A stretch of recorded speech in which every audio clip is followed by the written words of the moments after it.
Pretty amazing. Great year for music. It's going to be interesting. He's a dickhead. Yo, yo, yo, now I have a machine gun. Why is Diabetic test strips your number one? Let there be like a boom bap beat. Air, their album HeadSpace. Integrated tech solutions. Like if you don't know those references, that fucking means nothing to you. Estee, Nack, Nacksaw. Harry Fraud has dropped some fire. He Left Nothing for the Swimback, Sketch 85, Jeff Markey. Faith is a Rock, Alchemist, Mike, Wiki. Wiki's ridiculous on it. Lukah, permanently blackface. Substance 810 and Hobgoblin, Death Waits in the Dark. Billy Woods, Kenny Segal, Maps. Leather Boulevard, Be Kool-Aid, Pink Sifu, Ali, Duo. This is crazy good, man. Life After Neff with Harry Fraud, who we spoke about. I just really like Neff. Napoleon the Legend. Oh, Napoleon the Legend. Made 2 is the album name and Pure is the artist. Danny Brown and JPEG Mafia scaring the hose. And Quaranta. Static Selector. Round Trip and To See a Sunset. Party and Shots by AJ Suede and Television.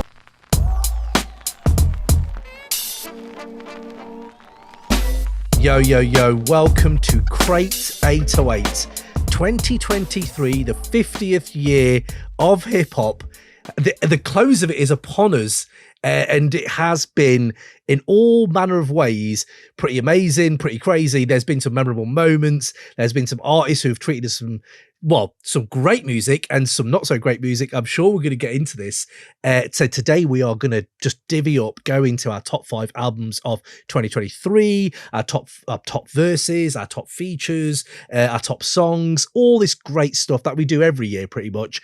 And we have got returning back into the hot seats after our mid-year extravaganza. People do go check that one out because it does going to overlap with today. We have got Rohan from the Rap Music Plug podcast and SonRaw and the Boom Bap Crusader himself, Raymond Ridge, in the house. People, so nice to have you on. Rohan, how are you doing first, my man? How are you? I'm doing great, man. It's been a great year for music, great year for the show, and very happy to be here. I had actually people in the Patreon group just today talking about the Defcee episode. And how fucking amazing that deep dive was on, was it Christine, right? Yeah. Oh, on Woods. Yeah. Yeah, they were waxing poetic and all that shit. So super excited. Oh, wicked. A lot of fun. Thank you for the love. People who enjoy Billy Woods, one, are probably going to get a lot of out of this episode. Because I feel like 3 of us here at least are going to be, and then we'll have the outlier who's going to bring his take to it as well. So Woods is definitely going to be on the agenda, I'm sure, today. SonRaw, how are you, my man? Sipping a beer. I love that. There's only one beer left. No, I got another 3, another 3 in the fridge. I stopped on the way. No, I'm going good, man.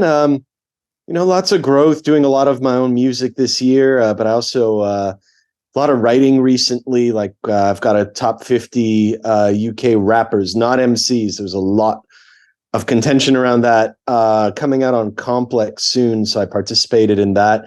Nice. And it had to be one of the most back and forth discussions. There was a lot of eras and generations and what counts as an MC, what's a rapper, why would we separate one or the other? But it's going to be interesting to see people's reactions because, you just have, from drill going all the way back to Demon Boys and that, like in the 80s and stuff, it's quite a lot to consider, but I'm looking forward to people reading that. I mean, we're only 10 minutes into this chat and you've done a Demon Boys reference. I mean, big up the UK heads over there. All the UK heads over here gonna be, oh my God, look about Demon Boys in 2023. It's amazing. So fair play. They're all gonna be really angry at me when it's like Digga D and Central C that make it into the top 15 or whatever. Sorry, okay. They're gonna come at me with pitchforks. I am not responsible for the order in any way. I just wrote some blurbs and voted and stuff. Love that. We will check that. Do go check out the Rap Music Plug podcast as well, by the way. He's been absolutely killing it, Rohan, over there this year. Raymond Ridge, how are you, my friends? Pretty good. Thanks to daylight savings, I've had an extra hour's sleep. Brilliant. So do you know what? Beautiful. It's good. Sorry to cut you off there, Ray, but I just realized we don't usually do this. We forgot least hip hop thing in the last 24 hours. If you have a quick one, Ray, I have one. Do you have one, Ray? Least hip hop thing? I am really worrying about how to phrase an email. Yeah, I can't. There's not many. That's so not hip hop. People would just ring it off and let the bee fly where it's going to lie. That's amazing. I say in the last 24 hours, but for the last fucking week and a half, I've rewritten this email so many times. And really, what it came down to, without going long time into it, I wrote it 6 or 7 times with all the emotion in it, and then just remove the emotion, remove the emotion. I do that. Just have the facts. Just have the facts, and then don't let someone else make up their fucking mind. Don't be like, he's a dickhead. You should have fucking done this. He should have fucking done this. I want justice. This not. I've been there. Is it about me and drumless hip hop? Is it about me and drum? Because you can just talk to me, mate. You don't need to send me. Oh yeah, it is. Yeah, it's just it's basically an email sending to the Crate 809 followers. This is separate. The boom bap followers. I love that. Least hip hop thing last 24 hours. Let's get this done then. I have one. I got in. It was not proportionate to what the reason was, but I was disproportionately angry at my wife because I came into the kitchen today, right? And I don't drink that much coffee, but I have 2 really good mugs, a Jay Dilla mug, right? And I have, if anybody has watched the film La Haine, a hip hop infused film from France, there's an incredible hip hop scene in there. I have this La Haine mug I bought. It's like, really, I'd never seen one like it before, and she was mixing gravy in it today. This morning, and I walked in. It's bad enough that you may just use my mug. I don't mind that too much. You are my wife for quite a long time now. But when she put I don't know, I got really angry at that. I thought no one in hip hop would get that angry over gravy in their favorite coffee mug. So yeah, that's me. SonRaw, least hip hop thing. I got one. Mm-hmm. I bought a sleep mask on Amazon, which I don't feel is very thugged out. No. And not only that, it's replacing a previous sleep mask that the elastic's worn out. So I've gone through multiple sleep masks to get my beauty rest, and I just feel that that's not exactly the most hip hop thing in the world. No, it isn't. You could make hip hop, Thug Life written on it or something. Yeah, exactly. That would make it quite hip hop. And if it was shaped like the shades on the meme, that drop, right? If it was shaped like that would be incredible. There you go. No, this is breathable fabric, nice, tasteful pastel color. Pastel colors has been brought up. No, as well. Not really. This is incredible. I love this. Rohan, have you got one for us, my man? I'm always so bad at these. I mean, I'm just remembering something that was very annoying yesterday. Last night, I made a protein shake for myself, one with water where it has a shaker, but I didn't close it properly. So I just fucking started shaking and it's also because it wasn't mixed. So there was I actually thought I could just kind of paper towel wipe it off all because it was everywhere on my floor, just goopy chocolate protein powder. Then I woke up the next day. I'm like, why is the fucking floor sticky? And I was getting annoyed. So I cleaned the floor while listening in on a meeting or something. Yeah. Actually, no, that's a lie. It never happened. I never do that. I'm always paying. I love that. Wow. Okay. Yeah, that is not hip hop. Well, sticky floors hip hop. I can imagine that. I've been to quite a few gigs where there's sticky floors. But that's super hip hop. That's so hip hop. Yeah, it's universal to all music. Really. Yeah, absolutely. Well, there you go. These hip hop thing. Love that. We're going to kick off then. Top 5 albums of the year each. We'll count them down. But before we do, new patrons. Defcee signed up. Big up Defcee. Mr. P, big yourself up. Guston, big yourself up. All these people. He just said hello in the chat. Did he as well? Right, I will jump on there. Thank you everyone for subscribing generally and helping us all this year and jumping on now on this live show, which I will go to in a minute. But just a bit of housework because I've realised we don't do these and they actually do make a massive difference if you do them. We're going to have a lot of guest contributions coming on this show as well. So if you really enjoy this, if you enjoy the guest contributions and all that, please rate, review, vote on the fucking Spotify polls. When you go on the episode, just go down a little bit. There'll be a poll. Vote on those. All this interaction really helps. Go to patreon.com/crate808 to sign up and join in these live shows and do all that other shit. We have a bangers playlist there as well in the show notes, all in there. Thank you so much for just support, all that. Let's go to the live stream then, live chat, before I jump into number 5 of the best albums of 2023. Well, we've got Steve Piper, yes, big up. Ninjas Rose, Wagwan, hello, my friend, nice to see you. Yes, isn't going to go on for 5 hours today. No, it definitely isn't. I am going to be producer today. I'm going to be the producer guy. Yeah, famous last words, we'll see. Also, I know. Yo, now I have a machine gun. That's the first Die Hard reference, and I'm surprised it come from Ray. I'm surprised So it glad comes you from got Ray. it. Yeah, I love it. Lisa Pop Thing was doing a secret Santa at work earlier. Don't think they did that at Death Row or Rap a lot during Christmas. No, I don't either. Although it would have been great, wouldn't it? Secret Santa. Can you imagine having Suge Knight as your secret Santa? I know. What are you doing there? It has to be red. It has to be. It has to be red. You can't do any blue. Yeah, absolutely. An RS sleep mask equals not hip hop. There we go. Absolutely. Mr. P, yo. Jack P's in here as well. Oh, there we go. If the sleep mask was mink fur, it would be hip hop. Yeah, absolutely. So pimped out. I love that. Sticky Fingers is definitely hip hop, Rohan says Oz. There we go. Taking the sticky mantle and running with it. So let's do this then. Top fives. I'm going to start with my 5. Usually I go round, but I know there's going to be a lot of crossover from the mid-year. So people do go to the mid-year episode. That's quite a long one. This year, my number 5, I think, has landed on other people's 5s. So I think it's probably good to start with this one so we can all do a bit of crossover chat. And it is We Buy Diabetic Test Strips by Armand Hammer at my number 5. Anybody else got it in their 5s? I have it at a higher in my 5. So my question is, how do we want to do this? Do we want to wait till it gets to my wherever it is or the highest level, or do we just talk about it now? I'm up for just talking about it now. Sure, let's talk about it now. Let's talk about it now. Yeah. I have it in mind, but the thing is, like, with the exception of one artist, every artist in my top 5 dropped at least 2 projects this year. So I didn't really distinguish between, say, Armand, Diabetic Test Strips and Maps. That was like a tie for 2 because everyone dropped. Like, except yeah, it was one, a lot of that this year. There's one artist who put out one project, and I'm sure I'll talk about him later. But yeah, I'm good. I'm good talking about it now. Okay, so do you have it ranked anywhere in your 5s, guys, or is it just loosely? It's mine 2. Me is 1. Oh, so that's the early reveal. That's the early reveal. We've gone straight to Rohan's number 1. Ray, I know you must be in your 5 as well, right? Obviously. My rank is probably 600. Thank you. Next. 600. There has been that much music this year, so there you go. Rohan, I mean, I've said it, but let's jump to you. It's your number 1. Why is Diabetic Test Strips your number 1? Tell me about it.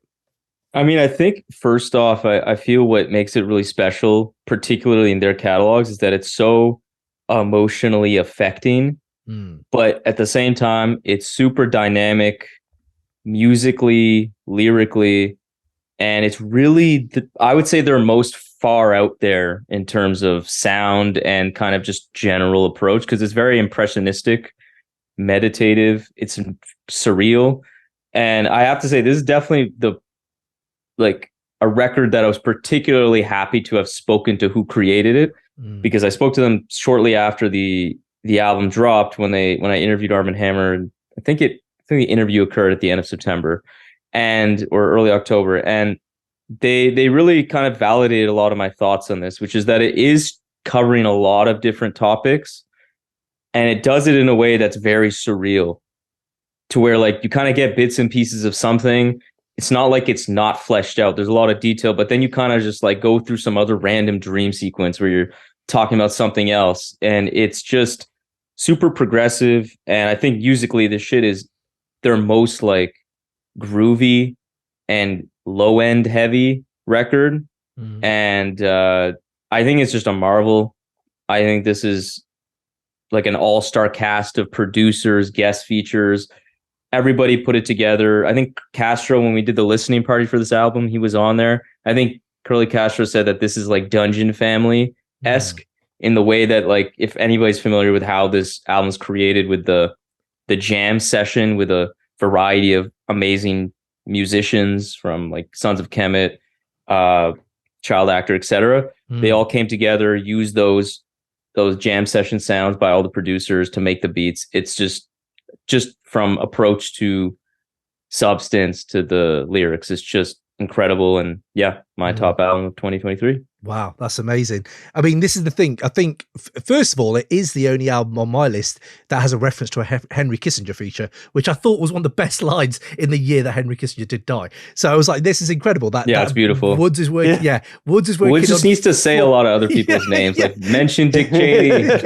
Yeah, just say these names. It's like there's a footballer that does Aaron Ramsey. Every time he scores, someone famous dies, and it's that kind of thing. It's like, so like if Billy Wood just puts you in a bar at some point, you might go. But yeah, no, absolutely. I just wanted to just pull back from the conversation around this album just to quickly say we are going to do MVPs of the year. If it's going to cross over, do drop your shouts in here. One of my shouts was Backwards. The label, we talked about it last year, how Backwards were incredible. This year, their releases have been pretty consistently mad, from Blockhead to Arm & Hammer to this, to your man Sketch 185, all these people that are come out and drop this. Fatboy Sharif dropped some stuff. It's just been an incredible year for those guys generally, and to see this album, to hear this album, kind of like a loose group of just creatives doing stuff together, is pretty incredible.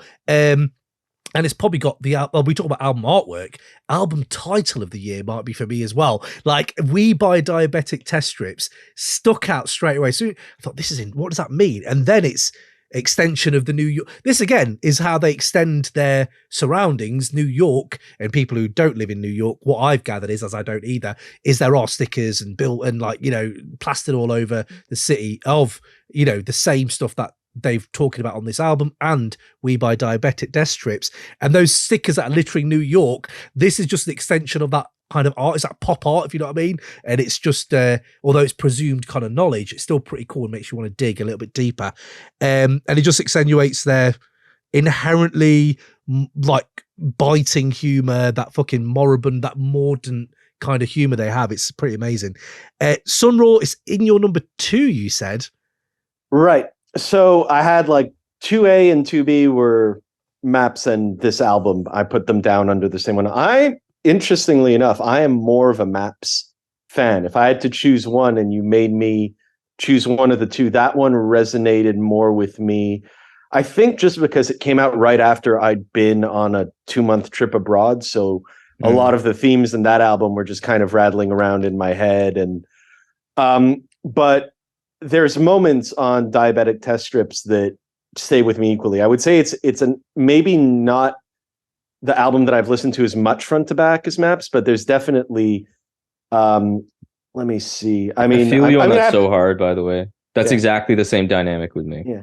Blocked Call. I've, for better or for worse, I've been angry at a lot of things in the world and a lot of people over the past little while. So that it was kind of cool to just get like that aggressive hip hop, but in that style.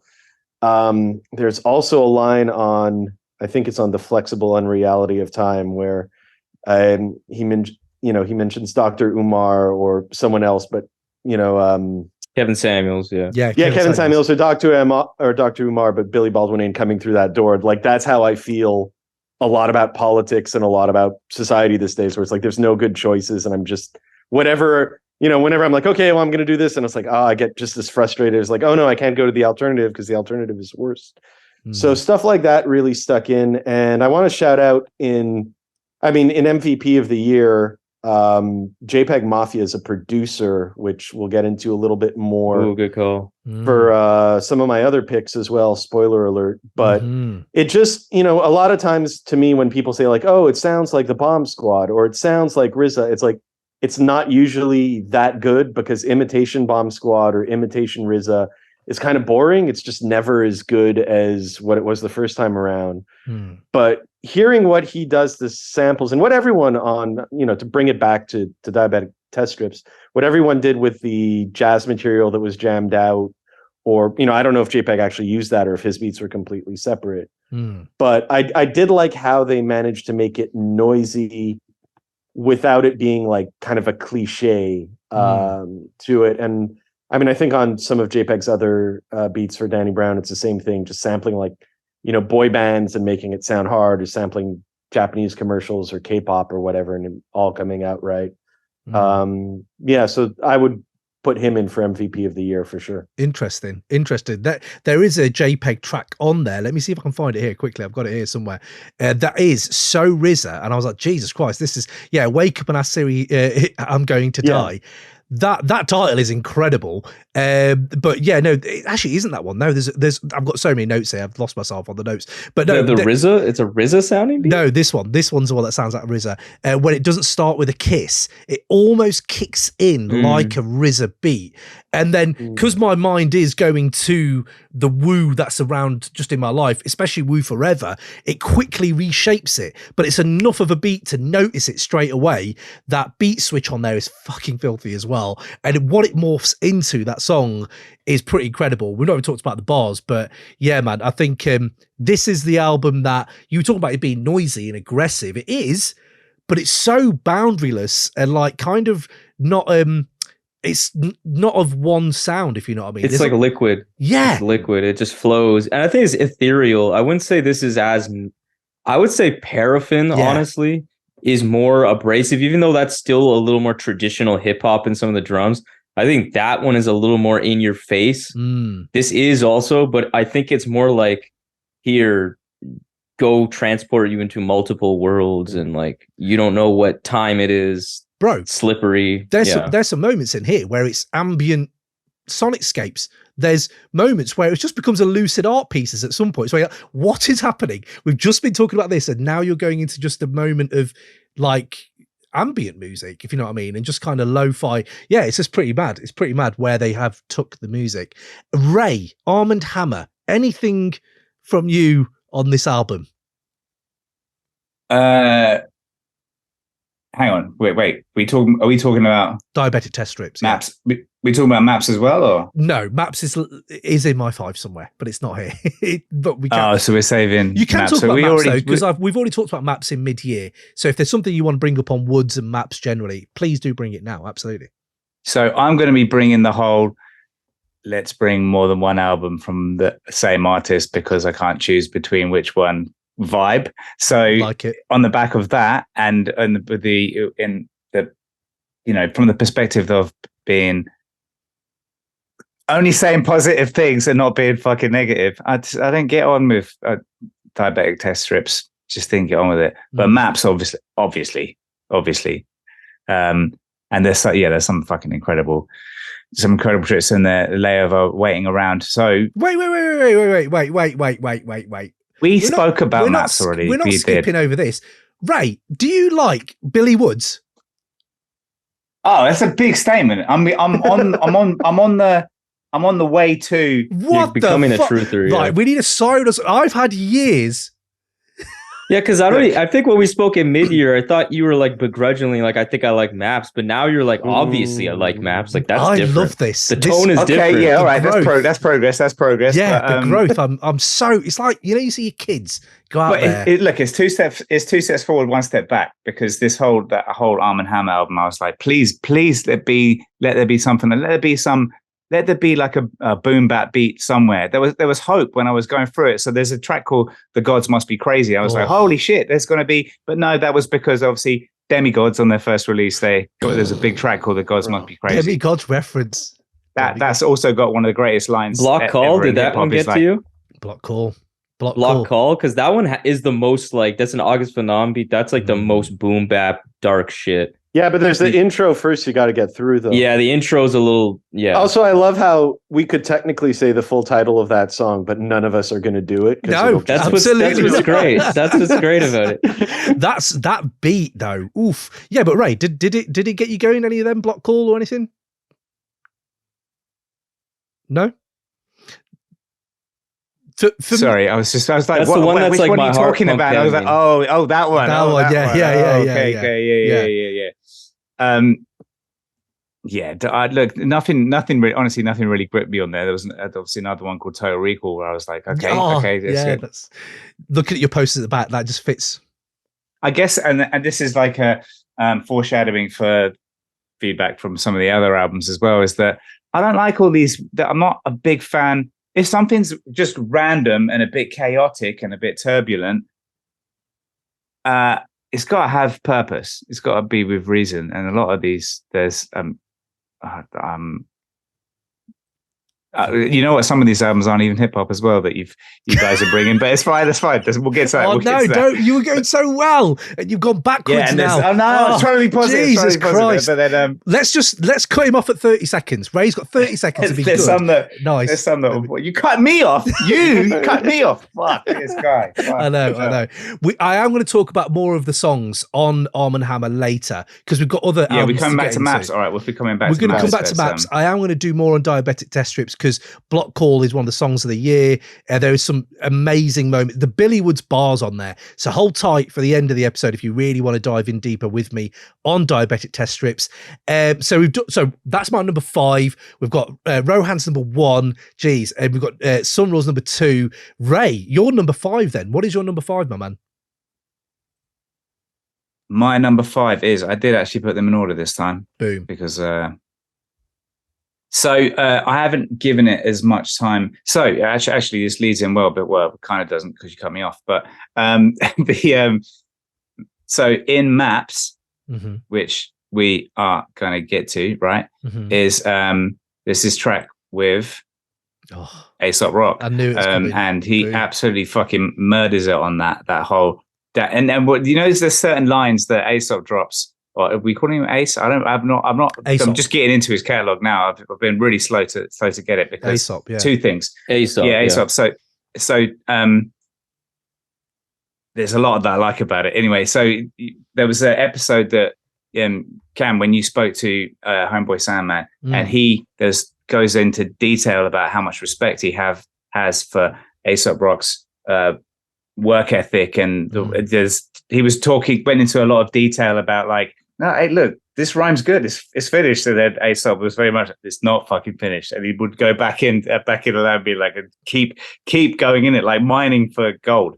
Amazing. And so he went through that a lot. And I was like, okay, fucking hell. Because I like Homeboy Sandman's catalog. And if he's talking this highly of it, I've got to check him out more. But it's also, similar to Woods, I guess, is that... Just so people know, the album is Integrated Tech Solutions. I know we just realized I haven't said Integrated Tech Solutions, right. Yes, what we're getting to. But there's some, firstly, look, because I'm just going to fucking shoehorn it in here. On Maps, there's a couple of lines, but there's one line where he's like, damn it, Jim, I'm a doctor, not another brick in the wall. Like, if you don't know those references, that fucking means nothing to you, and that's what's so fucking beautiful about fucking hip hop. Well, I just love it. Anyway, so yeah, it's so good. Is Integrated Tech Solutions, and it's only come out recently. I've not had much time to go into it, but there are some fucking incredible. The first track, the opening track, Mindful Solutionism. Listen to these fucking titles, man. It's ridiculous. I had is one of my bangers of the year, actually, the Mindful Solutionism one, which is like crazy because that's not, you don't view him as a singles artist or anything. It's like, so I was, the fact that he came out with that track and it just really concisely summed up the themes of the album and then he expanded on it. I thought that was like I just thought it was a really good hip hop track, actually. That's tough to pull off on that subject of all things. Absolutely. Yeah, and this the whole, that's the opening line, 2.5 million years ago, a friend of mine made us. But that reference to the obviously it's Run DMC, Sucker MCs, isn't it? But just that whole, because it was the other line was 2 years ago, a friend of mine, and then 2.5 million years ago, a friend of mine made a tool from a stone. It's just the way his mind works is like I'll be listening to it, being like, I got to stop this. Go to his first release and listen to his whole fucking. You do. Sorry, Cam. Cam, are we doing a series? Are we doing a series? An Aesop series. I'd actually. Is that Lice. What's Lice alone. I sent you some Lice projects. I think when we a few years ago. I'm pretty sure Lice are amazing. So people who enjoy this, they will enjoy Lice. Obviously, Homeboy Sandman as well. So if you only just got into Aesop, then do go check out the Lice projects. They're amazing. But Black Snow, bro, that is Aesop taking it to a level that I have heard him do this before, but it just sounds so confident. Like he just sounds so, this is my bag. This is how and I reckon this is the album that has more standout hits. Was it Kyanite Toothpick? Like what a great name that is. Yeah. With the Hani El Khabib. Yeah. Like that feature alone. that feature alone is amazing. And then you got Living Curfew, where Woods is returning the favor from. That's a crazy feature. That's a good track. From waiting around. That's one of my features of the year. Is that Woods feature on Living Curfew? It's unreal. The way they work together, and this is just going to sink into my other category we have is collabs you want to see in 2024. That I want to see Aesop and Woods 10 tracks, 7 tracks together. That's what I need, because when they work together, it's almost like they push themselves to the next level. Like, it's the proof is in the pudding. Listen to the way they're going at it when they're on the same track. So no, absolutely. But yeah, it should be, it should like 10, 15 max, maybe 10, because it's a heavy lift, isn't it? It's a heavy lift because it's stuff that you listen to and you're like, oh God, there's so much in this. Hang on, stop, rewind, let me hear that again.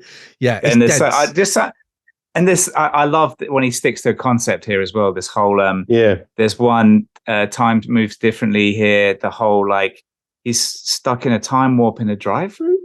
This whole figure they're talking about his orders, everything, and then pigeonometry. Pigeonometry is like maybe my favorite. I love that beat, and it's got like a low-key pigeon sound, but that whole that was when I first listened that I rewinded the back half of that track, like when the beat kind of changes, because I'm just like, how is he going into this level of detail? And I also like it's not in my 5, but it's a fantastic album, and it's Aesop, so it just takes me longer to get fully, but I feel like that song's kind of making a commentary on like, I don't know, like consumerism, or just like the fact, like the whole part is like, he was kind of like, I don't know, I'm going to butcher it, but it was just, it gave me feelings around like of capitalism and talking about those themes. I'm forgetting the lines, but I was just like, damn, how is he making this point with such a cute and funny, well-wrapped, just like crazy beat? Like he always does that. He always can like get real thoughts out of like the craziest, dumbest concepts almost. Not like this because it's fucking about pigeons. Like. Just talking about pigeons, man. Yeah, no, absolutely amazing. There's others as well, like Aggressive Steven. I love that one. Oh, that one's who the fuck is fucking Steven? Who the fuck is amazing. The title tracks are incredible, by the way. Salt and Pepper Squid. I'm a big fan of Salt and Pepper Squid. Just to see that was amazing. But you know what? Aesop had a great year because he is on Blockhead's album as well. He's on Mississippi, Ponzu Sauce. I think it's on Ponzu Sauce for Breeze Brewing. I think. Someone put in the chat, Jack P, that Aesop and Breeze on that track is crazy. That's what I mean. So the fact that he's had a year after, I don't really remember him doing loads for the last year or two. So it's nice to see him back and just be as sharp as he is. I'm glad you brought Aesop to the table. We're going to go to Rohan's next one, but let me go in the live chat. You just remember they're all in here, aren't they? So let's have a quick see what people are saying. Anyone spot anything whilst I'm reading back? Everyone's expecting an Aesop series, so we've got to do it. So. Fair enough.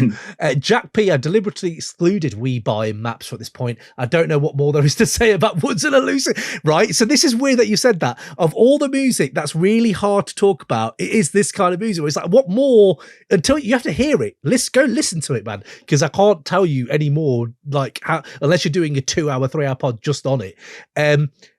But then here we go. I find it scary that I didn't think either of them are even at their peak, says Jack P. And it's scary. That is scary to think that Woods and Elusive have still got their apex ahead of them.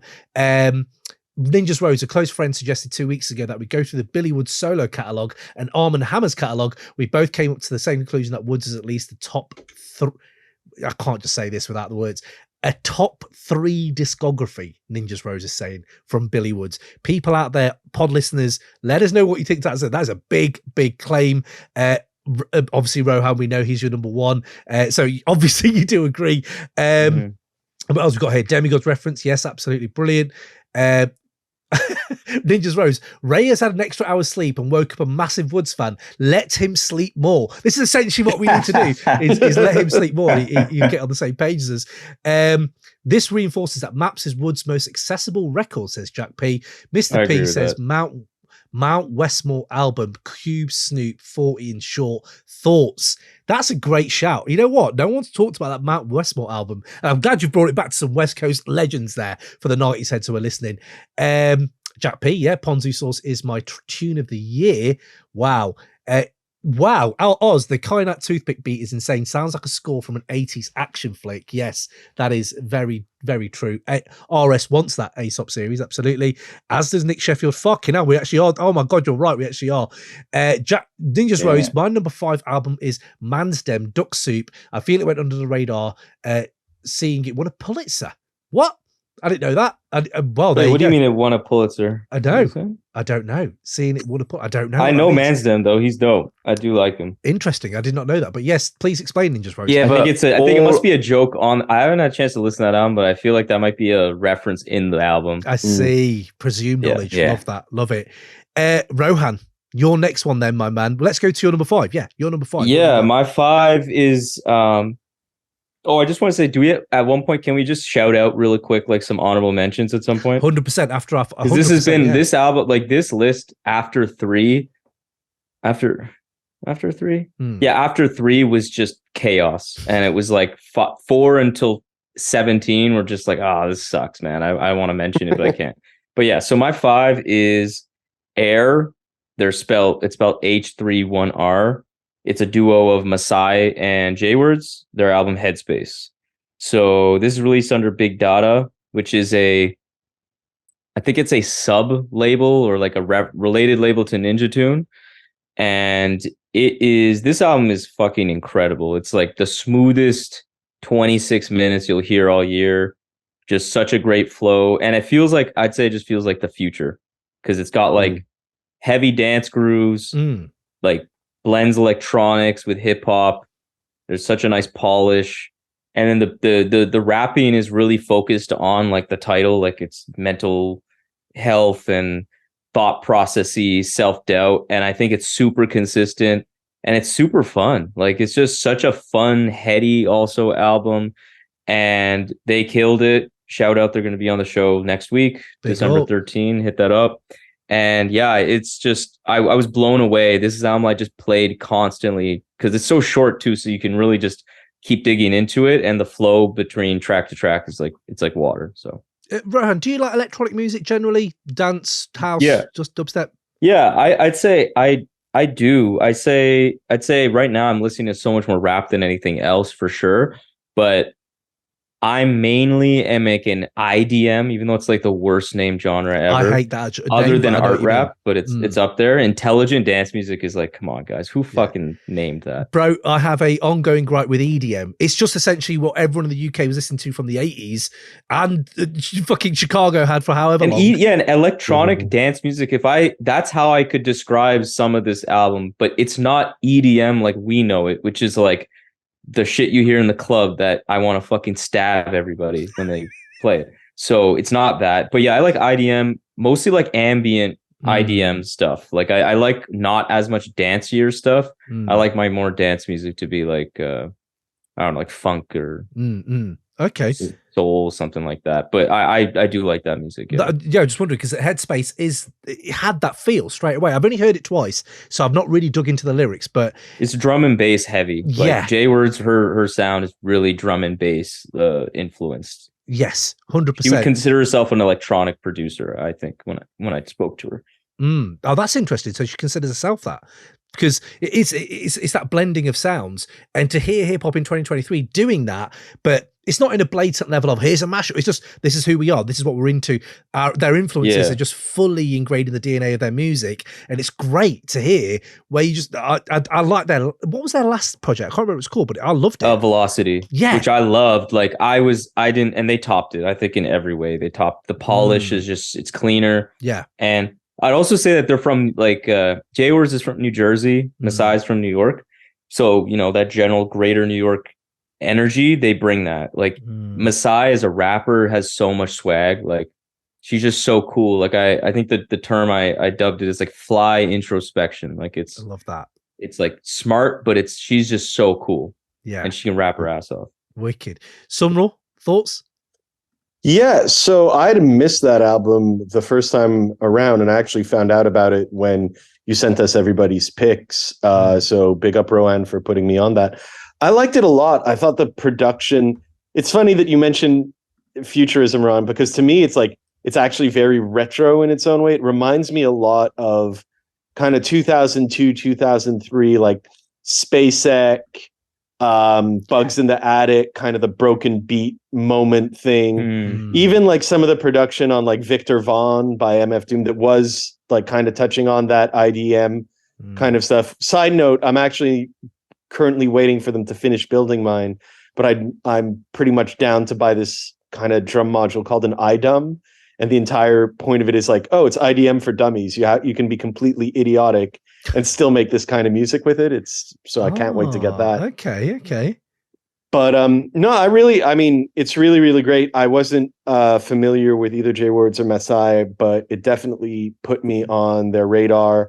And it's to me, it was really great because, I mean, to me, like one of the like underlying currents of 2023 was just like how much like women were killing it in hip hop and in music generally. And I'm trying to stay positive, but there was one very celebrated, political album by women that just got so much praise. And I was like, I fucking did not like it. And I did like some real trapped out shit. So now it's like, okay, at least I have a really smart album by women that I can bring up when people inevitably like curse me out for not liking the one that's ending up on all of the year-end list. I'm like, oh, no. From this year? I'm actually weirdly blanking on what you're talking about. I think it's all about No Name, right? Yeah. Oh, okay. I do not like, I never liked her at all. No. It's it just reminds me of people that annoy me in my actual life. Wow. I'm there. It's like, I'm the kind of person who will go to who's all my friends will like that album, and I will put on like Sexy Red at a party and get all the gas faces at me. It's like, that is my role. Okay. In society, basically. But shout outs to Hair. That I think it's a brilliant album. It's super smart. The production is like that mix of like, because it's like retro, but it's like that isn't an era that people have really re-explored. There's been so much like remaking the 90s, or so much like, oh, we're going back to the 80s. And I thought it was cool that someone went to those like early 2000 kind of laptop glitchy it's sounds. like skeletal. It's a very skeletal. And like when I spoke to them on the show, like they like a lot of the beats are made live in the sense that like it's Jay where she's a gearhead, like a real I can tell. You can really tell. Like she's got like Ableton, like she's on like an Ableton video, like she's a real like in the scene. And she like made a lot of like one of the singles Backwards is her making the beat all like live, and then the way the beat drops like with the drums was not planned, like it just kind of happened without her knowing, but it sounded dope, so she just like was recording at the time, and that's the beat. Happy accidents. You can hear, I mean, as a producer, I feel I can hear it. Amazing.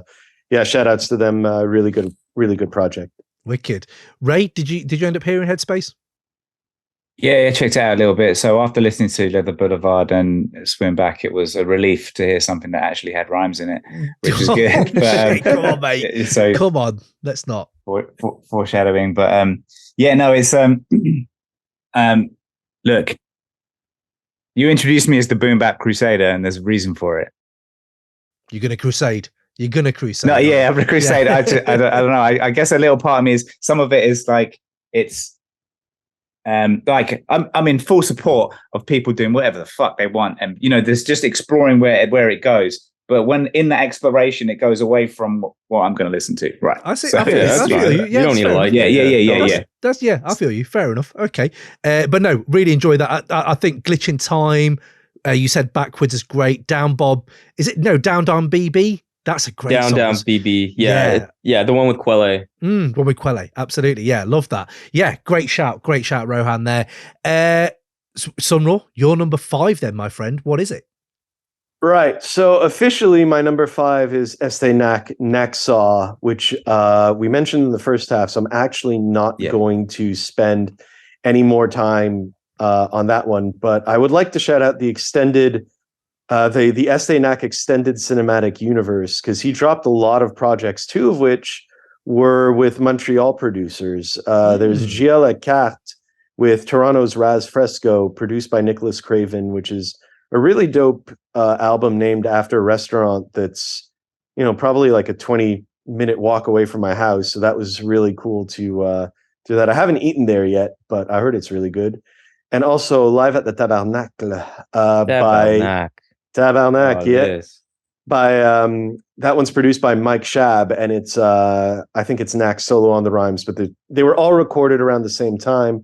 And then there's like, he had at least one other one called 357 with another producer. And yeah, it's just like, to me, that's really emblematic of like how all of the top MCs of the years just really worked and put out so much material. And it's fun to contrast that with what you guys said about Aesop earlier, because I like both approaches. To like rework something until it's a polished gem and it's the best version of itself, versus the record a whole bunch of stuff and put it out. You're capturing the session more like a jazz kind of session kind of thing. Both can work, both can not. It depends on the artist, depends on the project. But I really liked those Nack ones. They were recorded after you did a show here that I attended. It was like the coldest day on record since like 1997 or some shit. And like Nack was just like, he's like, I'm from Boston. It's fucking cold there. How the fuck do you guys live here? But he came out, and you know, there wasn't a ton of people because like it was frozen and we just don't go out in February. But I was just really impressed that he came out and gave like 110%, and it never felt like a dead show. Like the 50 people that were there were like right up to the stage and so into it, and like the energy was there. So I guess part of the reason I'm mentioning those is that moment. But really, I just like what Nack did this year. I like how he elevated. I like how he didn't really tone down his style in any way. Like I remember 2 years ago, you'd go on Reddit and all the Griselda fanboys would be like, what the fuck is this Estee Nack shit? Estee Nack sucks. And now they're all on his dick. And it's like, to me, it's great to see someone like go through and not tone down their style and just stick to what makes them special as an artist. So I think that's why he would get my vote here. And the long-term goal there is you've never changed. Like they come to you at the end of the day, and that just gives you so much more long-term standing. Everyone who's great in the underground scene has kind of done that, right? They're not flipping for anyone. And I love that. And he sounds it when he's doing it as well. He's got so much charisma and flavor, and he's just different. It's a bit like Stove God. There's a few characters out there now that do this kind of stuff. So no, Estee Nack, I absolutely love that shout. And we talked about it in the mid-year. Do go check that out as well. Anybody else got anything on Estee, on his general output? I mean, I'll just say live show is crazy. I don't know if it was around the same time. When we saw him, it wasn't that cold, but maybe it was just a really bad day. But he's a cool guy. Yeah, he's from Boston, so we talked a lot about sports like after the show, and like because I hate every Boston team pretty much, so I despise them. So yeah, but he's crazy live. Like everything he's better live than on the record. Like the charisma and the breath control. Like holy shit, he just like came in, and he came in kind of as a surprise. It was like a Raz Fresco Bakers Club event, which was a great event, and so it was a good turnout. But then he just came in and like set the whole place on fire. Shout out Raz too. Like he's definitely someone from Toronto that every time he puts out a project now I got to check for it. He's I love the fact that he puts himself out as a beat maker too. It's not just like, oh, I'm a rapper. It's like he really is on his grind about using the gear and stuff. And we did mention this in the mid-year as well. There are hip-hop legends like Muggs working, like back in the day, a few years ago, he's been doing this. So he has this standing with legends as well. And there's talent there. Absolutely. I'm looking forward to seeing what he does next. What a year he's had. Absolutely. Ray, anything on Estee Nack, my man? Well, we went over it in the year. So look, it's got some fucking, there are some heavy beats on here. The drums really hit. And also, there's some no drums at all, so I'm stuck. I'm confused. What? You got a drum kit? You were just looking at it. What's going on? But anyway, look, it's we covered it in the mid-year. In mid-year, fair. Okay, I like that. Let's see what anyone's got in the chat. Jack P, my number 5 is Vices by Currency and Harry Fraud. Earlier, we talked about how crazy it is for Rohan with his 3 down. It got like that for me, my man. And then I realized I'd smoked the best kind of weed because I ended up doing 90 albums. I ended up extending it, and now I've got my favorite 90 albums, and Vices is in there. So most of these are going to be in there. And I was like, I'm not glad I'm not the only one that had that problem. And I obviously just went off on one. Vices by Currency and Harry Fraud. Harry Fraud has dropped some fire this year. Absolutely. That's a guy that I'm just like happiest. I think I made this comment because he's been he has this record, he has the RXK, he's got the Valet record, which is in my top 5. Yeah. Oh, well, tied with. I mean, I put it as I think 3B with Till I'm Dead. Till I'm Dead, which is probably my favorite one out of the two. But we spoke about it at the mid-year. But I was really impressed by what Fraud did with it, because there was another Neff album where he did stuff over slower kind of boom bap beats, and it didn't click for me at all. So I was just like, oh, maybe like he can't do this style. But over Fraud, it really worked to me. Okay, yeah. No, I was surprised to see how Fraud did that as well. No, I thought it worked. I thought it really worked. Absolutely. Harry Fraud's got some incredible beats. He could have just went the mainstream. Like, I find he's working with better rappers now. I like French Montana as like a his style, like, actually I like him. He does his shit well, but I don't like his like records, really, to be honest. I'm not going to like French Montana albums, and I'm just an album guy. So I don't think French is an album guy. I 100. Some of the mixtapes are good though. I'm not saying I'm like a big head on that to comment too much, but like I love Valet and RXK, and I love that he's tapped in. He also has a beat on the Pink Sifu record with Too Rich Benji. That's like so good, and I'm like, damn. Yeah, I like how there's less of a distinction than there used to be too, where a guy like Fraud can go on those projects and then do a French or a Bronson or whatever. And I mean, I know Bronson used to be underground, but you know what I mean? Yeah. I think it's cool that I guess like I just remember back in the day where like, you know, you would talk to a guy like even a Mos Def, who was like a relatively underground guy, and the Def Jux stuff may as well not have existed. Like he would never bring it up. There would never be that overlap, where now it's like, you can shout out those people, or you can like be on their records, and everyone thinks it's normal because it's all hip hop. There's less stuff that's totally so far to the left that no one who's in a mainstream position wants to touch it. Absolutely. It's going all over the place this year, man. Conductor Williams doing Drake songs. We've got Alchemist on a Drake song as well. Beautiful. It's beautiful, man. It's absolutely. So it's great how it's all coalescing. Absolutely. So, right, let's go to my number 4 then. This year has been pretty tough year for me, as we talked about in mid-year. So anything that's a kind of blissed out experience, kind of like my album of the mid-year, Beware of the Monkey by Mike, did in terms of just blissed out kind of experience and a lot of feeling. Sonically, this is kind of doing that, but this is also some of the most emotive music kind of hidden in these kind of all sound the same kind of song on this one album. It's Faith is a Rock by the Alchemist, Mike and Wiki. And this album for me, I mean, there was a preview of it, I think in 2022, they dropped an EP, One More, which was really enticing because 1, I absolutely adore Mike. 2, Wiki is one of my favorites going at the moment. And 3, Al is Al, like he's a legend. So this moment was always like one I had earmarked. And when it dropped, I have to say, when I first heard it, I was like, yeah, it's good, but it all kind of sounds the same. Like none of this is, they all sound like they could all be the same song almost. And then life kind of got in the way, and I ended up listening to it because it's not that long an album. I ended up listening to it a lot more, driving, running, just working as if I've run. I don't run. I walk quickly. That's what I do. Do that kind of, and you think when I started hearing that, I thought, fuck me, you know what it is? This is my favorite collaboration of the year, because it's probably the best chemistry of the year. The chemistry these three have, for me, I know Armand Hammer exists. I know this exists. I know they've done albums that the chemistry sounds amazing, but I didn't expect this album to deliver this kind of work where it sounds like they're all in the same room, which is a big thing for me. Like to hear, and it's the way Wiki's gnarly nasal kind of twang is mixed with that Mike's rich, morose kind of timbre, whatever you call it, you know, when he's coming in there and you think, Jesus Christ, like the way them two work together, and they're not just doing verse, chorus, verse, it's to and fro, there's some solo cuts, and you're getting the more and more you kind of, the way I looked at it is it's quite a muted album, but then when you dig into it, the emotions raw, fucking loud to me. When you start catching them lines, there is a unique kind of Baroque melancholy to this music. Like they make the mundane shit in life sometimes just sound like there's some humanity to it. And sometimes in life you need that. Like in life where I'm just doing the same old shit, this could have been a dangerously passive record to me. I could have just been like, do you know what, I'm gonna ride this out, whatever, listen to the next one, blah blah.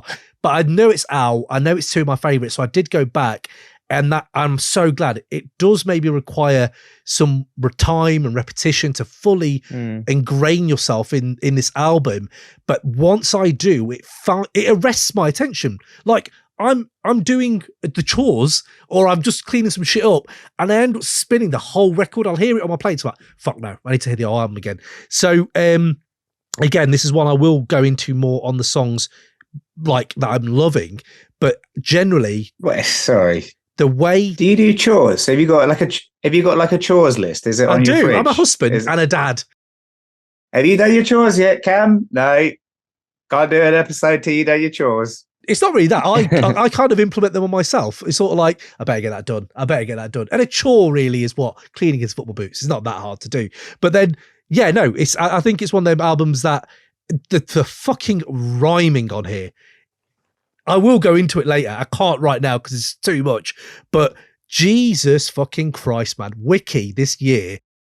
Oh my God, man. Right? Yes, bro, the way you've just said that, bro. Half God was one of my top 5 last year. Wiki is on my 5 again this year. And I think he's better.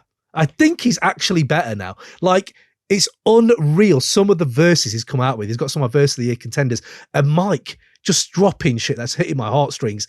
So yeah, I don't know what anyone else has got to Faith as a Rock, the artwork as well. Bit dodgy. I wasn't that into it. And I saw the merch drop and I wasn't like, oh my God, I need to get this. First time I didn't really want to get it. But yeah, the fucking album itself is incredible. I mean, Faith as a Rock is very good.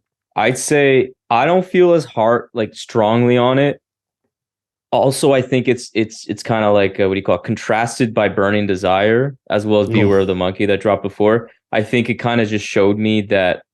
So I agree with the chemistry 100%. I still really like the record, but I feel like Mike, like these beats weren't the best for Mike, in my opinion. And why I say that is because I think Mike is super special when it comes to finding those premium pockets in a beat where you're just like, I don't know how you even are rapping on this. Like, and a lot of times he basically produces everything himself, like 98% of the time. He makes beats that are quite like irregular with the rhythm. So it allows him to kind of flex that skill. Yeah. Whereas what Alchemist gave him was like either drumless or like some light drums kind of thing. And I thought the beats like in a vacuum were good, but I think Wiki shined a lot more than Mike. And like, I don't want to say washed because that sounds like negative because I think Mike sounded good, but like Wiki was like, I think just on another level. And I think he also on 14K Figaro, which is just missed my 5, but it's fucking phenomenal. The record he just put out with Tony Seltzer, he's rapping the best he's ever rapped. And like, I think the track that really solidified it on this one was Memory Loss. Yes. On Faith is a Rock. Cause like Mike has a good verse, but then Wiki comes in and like, I'm just like sitting there and I'm just listening. I'm like stuck and I'm just glued to what he's saying. And it's like vaguely, it's super melancholy. And the beat, I think that's probably my favorite beat. It's just all coalesced perfectly. Like he was just in a trance. Like he caught me in a trance all throughout the record. I think Wiki's he's more versatile when it comes as a rapper, in my opinion. Like he can rap over actually anything. It could be like navy blue, softer, drumless-ish type beats. He can rap over some like hardcore drums, like on that Subject 5 shit or Tony Seltzer album. Yeah. He can do a little more like versatility. It doesn't really make him better or worse, but Mike, I think, has a sweet spot that I don't think is always caught here. But I still really like the album. Just not to the level of like his other solos. Interesting. Rohan? I just said to Rohan. SonRaw? I would have had it in my top 10 for sure. I think of the projects that Alchemist produced this year, it would be my favorite one, ahead of Larry June, but they were quite close.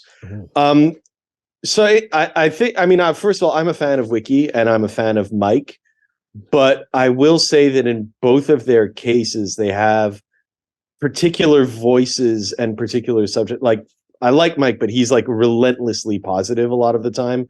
And I just like the ignorant thug in me comes out and I just want to kind of hear some more like ignorant shit.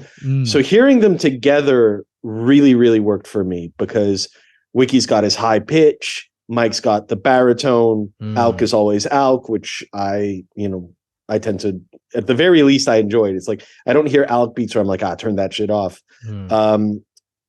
Mayor's a Cop, Wiki's first verse. Oh, so good. Is in one of my 2 verses of the year. And me and you, snap.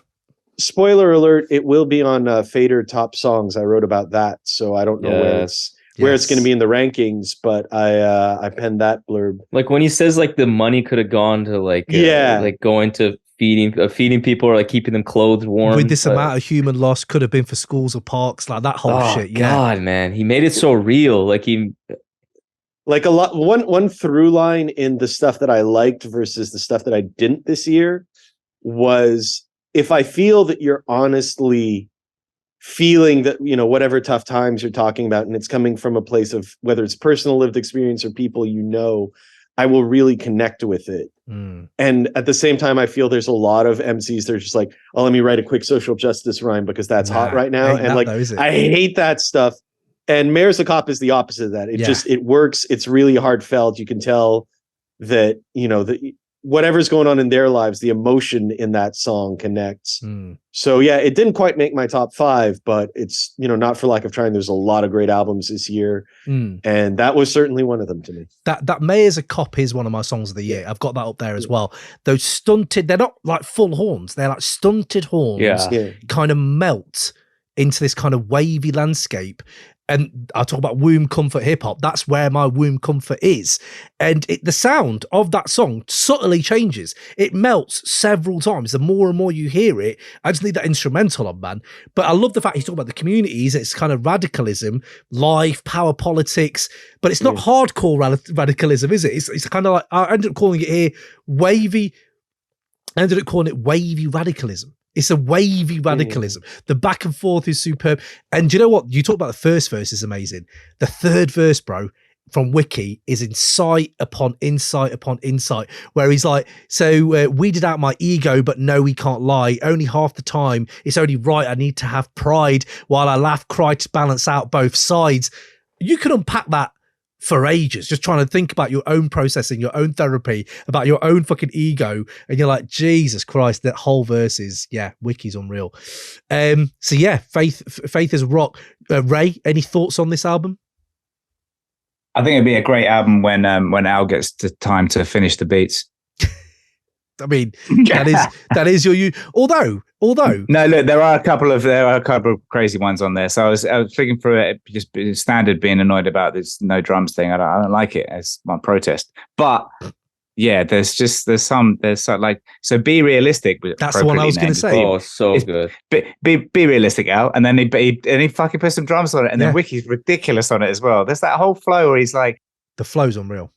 That whole like looking sick, like you need your soup, you gotta step out there like biatch move. It doesn't rhyme when I say it, but the way that whole flow, all of it is like, all right, because look, that's the last on the playlist of all you guys' albums. So I was at that stage of like, oh fuck, I need like another 3 days to listen to this to really get into it. So yeah, the more you listen to it, Be Realistic's one of the verse of the year contenders, bro. That flow in that, and that is Alchemist, Mobb Deep era Alchemist lives. Like, that's what I felt, is when I'm hearing that, it's like, oh shit, this is Mobb Deep era Alchemist playing nowadays. Be Realistic's unbelievable. But what I don't get is, I don't know why it doesn't annoy you that, okay, look, he's got it, he does it. There it is, cool, there it is. Let's get more of it. Okay, no, it's another 3 hours. But so some people have called this lackluster Al. I have people out there have called this lackluster Alchemist, this production on this album. But I'm like, well, no, it's not. Be Realistic. It's very different to some of the other songs. It is quite dynamic in its own kind of muted I think way. This album was quite dynamic from Al in terms of the mixture. It has the drumless stuff. It has a good amount of drums on this album, or just like basic. Be Realistic's like harder drums, but there's some like just regular kind of in terms of like energy drums. And I feel like Voir Dire is the one where, man, I don't really love those beats like that. And I feel like that was lackluster. And because I think Earl did a fantastic job. And I just think, man, I think maybe it's also Earl. Like Earl doesn't need that production. I feel Wiki could do that because Wiki is like fucking jitterbug. He's energy. He's like, you just wake up when you hear him. But like Earl doesn't need to be on these kind of beats. Like, yeah. Yeah, I feel. I mean, I was going to bring up like I like this album much better than Voir Dire. Me too. With Earl, it's just like I feel that he, just because of his history with album, he's trying to run away from his Odd Future days and all that to this day, and I'm just like, he needs someone to sit him down and be like, look, it's cool that you want to seem like this effortless poet, but write some hooks, write some song structures, like try. It's like I want like the thing with Earl is like. He's brilliant, but like I see zero effort in a way that always kind of aggravates me where I'm like, this is fine, but it could be so much more than fine if you like actually like he's a dude who needs to do the Aesop rock thing where it's like, no, go back to your song, edit it, like actually make this as good as it can be. And I mean, that might be me as a listener, like not wanting what he's putting out as an artist, but it always kind of aggravates me where I'm like, you could be doing like 5 Mike albums if you wanted to. But I like Sick. I like Voir Dire. It's interesting. I don't like it didn't hit as hard as this. There are still moments. There's jewels in there. But yeah, no, I'll be interested to see what he would do if he actually had some kind of constructed actual songs. Yeah, I think he's just kind of moving. I don't see it as an effort thing. I just think he has a thing where he's trying to make music that is this way, that's structuralist, that's which I like. I think he does it well. I agree with you that I just think he, I do. What I would say, it's not really the structure as much as just like sometimes I feel like he really seems to write his lines and takes the time, but like he could bring it to another level where it's like, why don't you make a whole ass concept with this? Because you're so good at writing. You don't want to do hooks and shit. I don't need you to do hooks, but just like do that because I think you could do that. Sick, I think was really like was very good. Or great, whatever, but.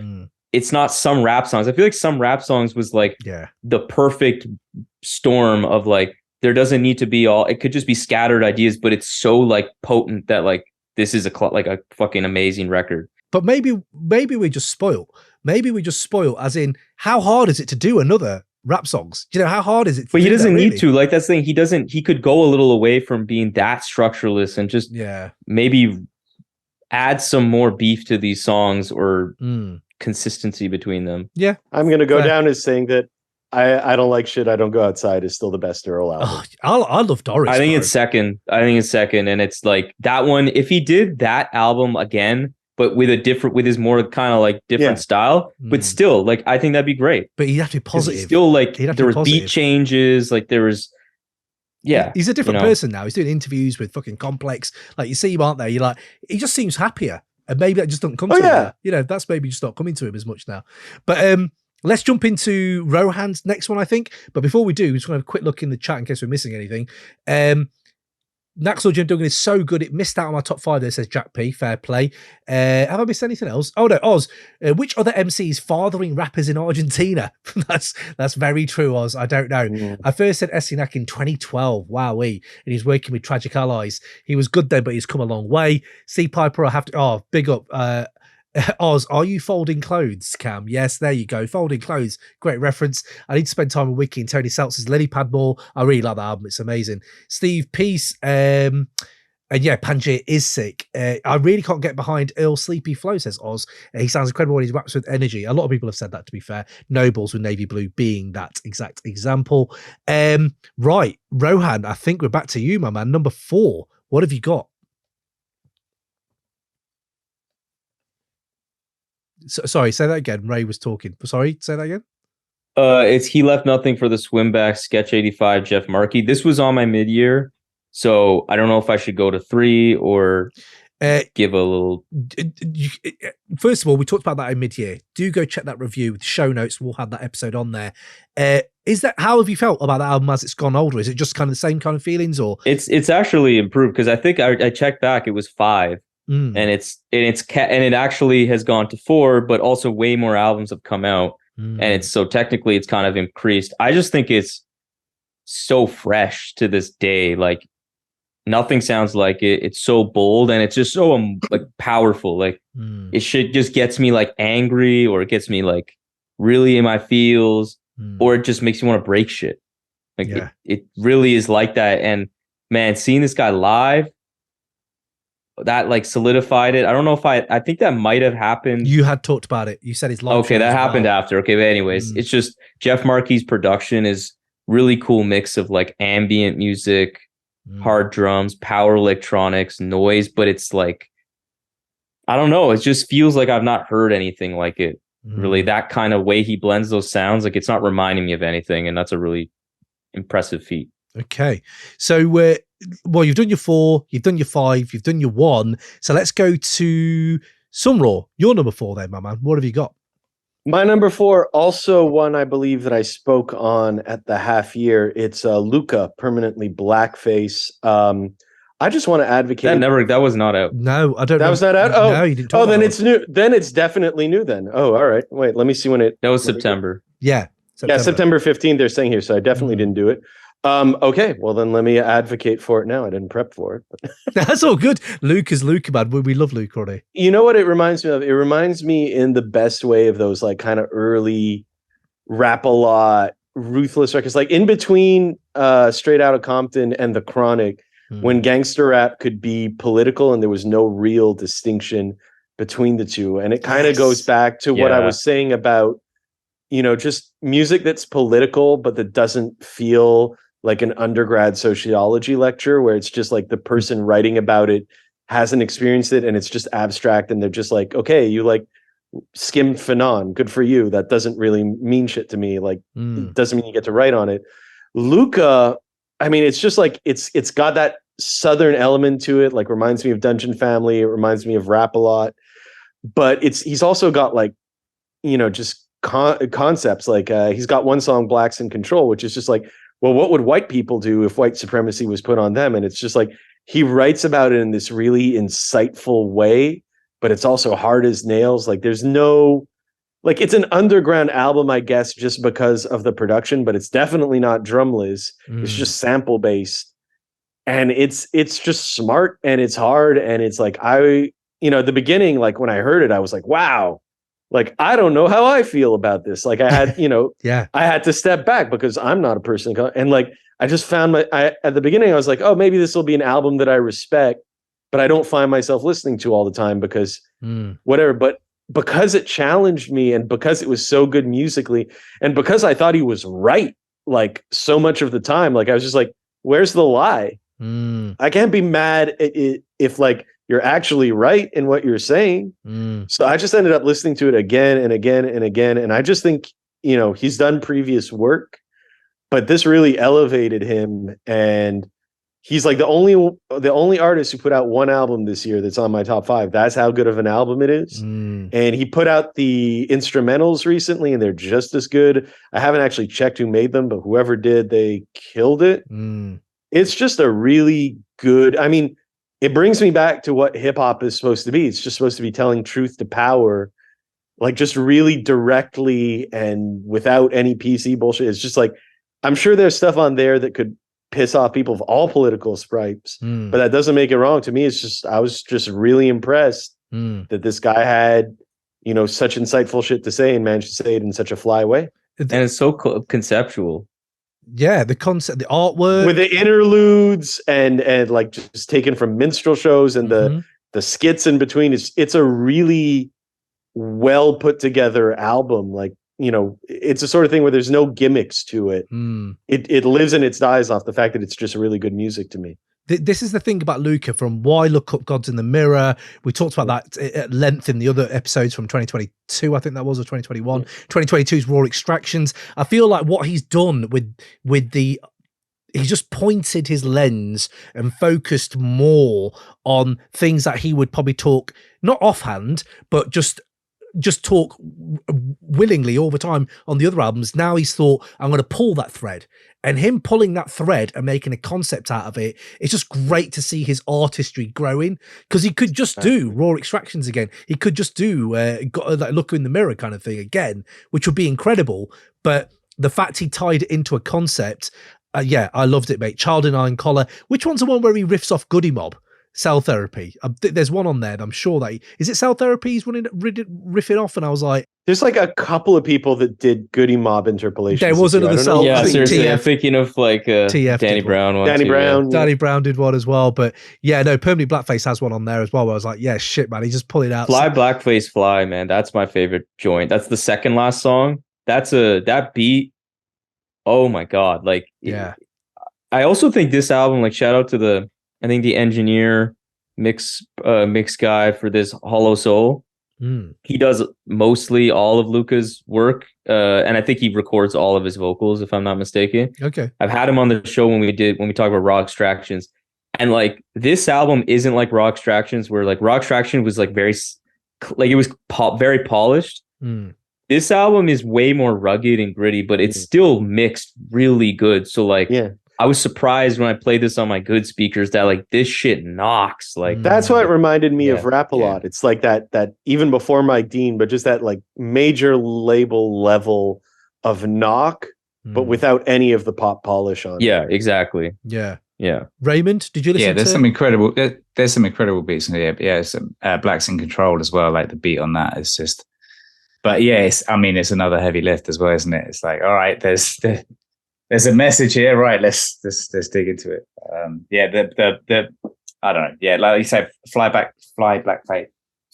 Blackface Fly is the beat on that knocks as well. It's good. Fair play. Love that bit of Lukah. Love people who like Lukah, do go check out our episode with him as well. He absolutely smashed it when he come on.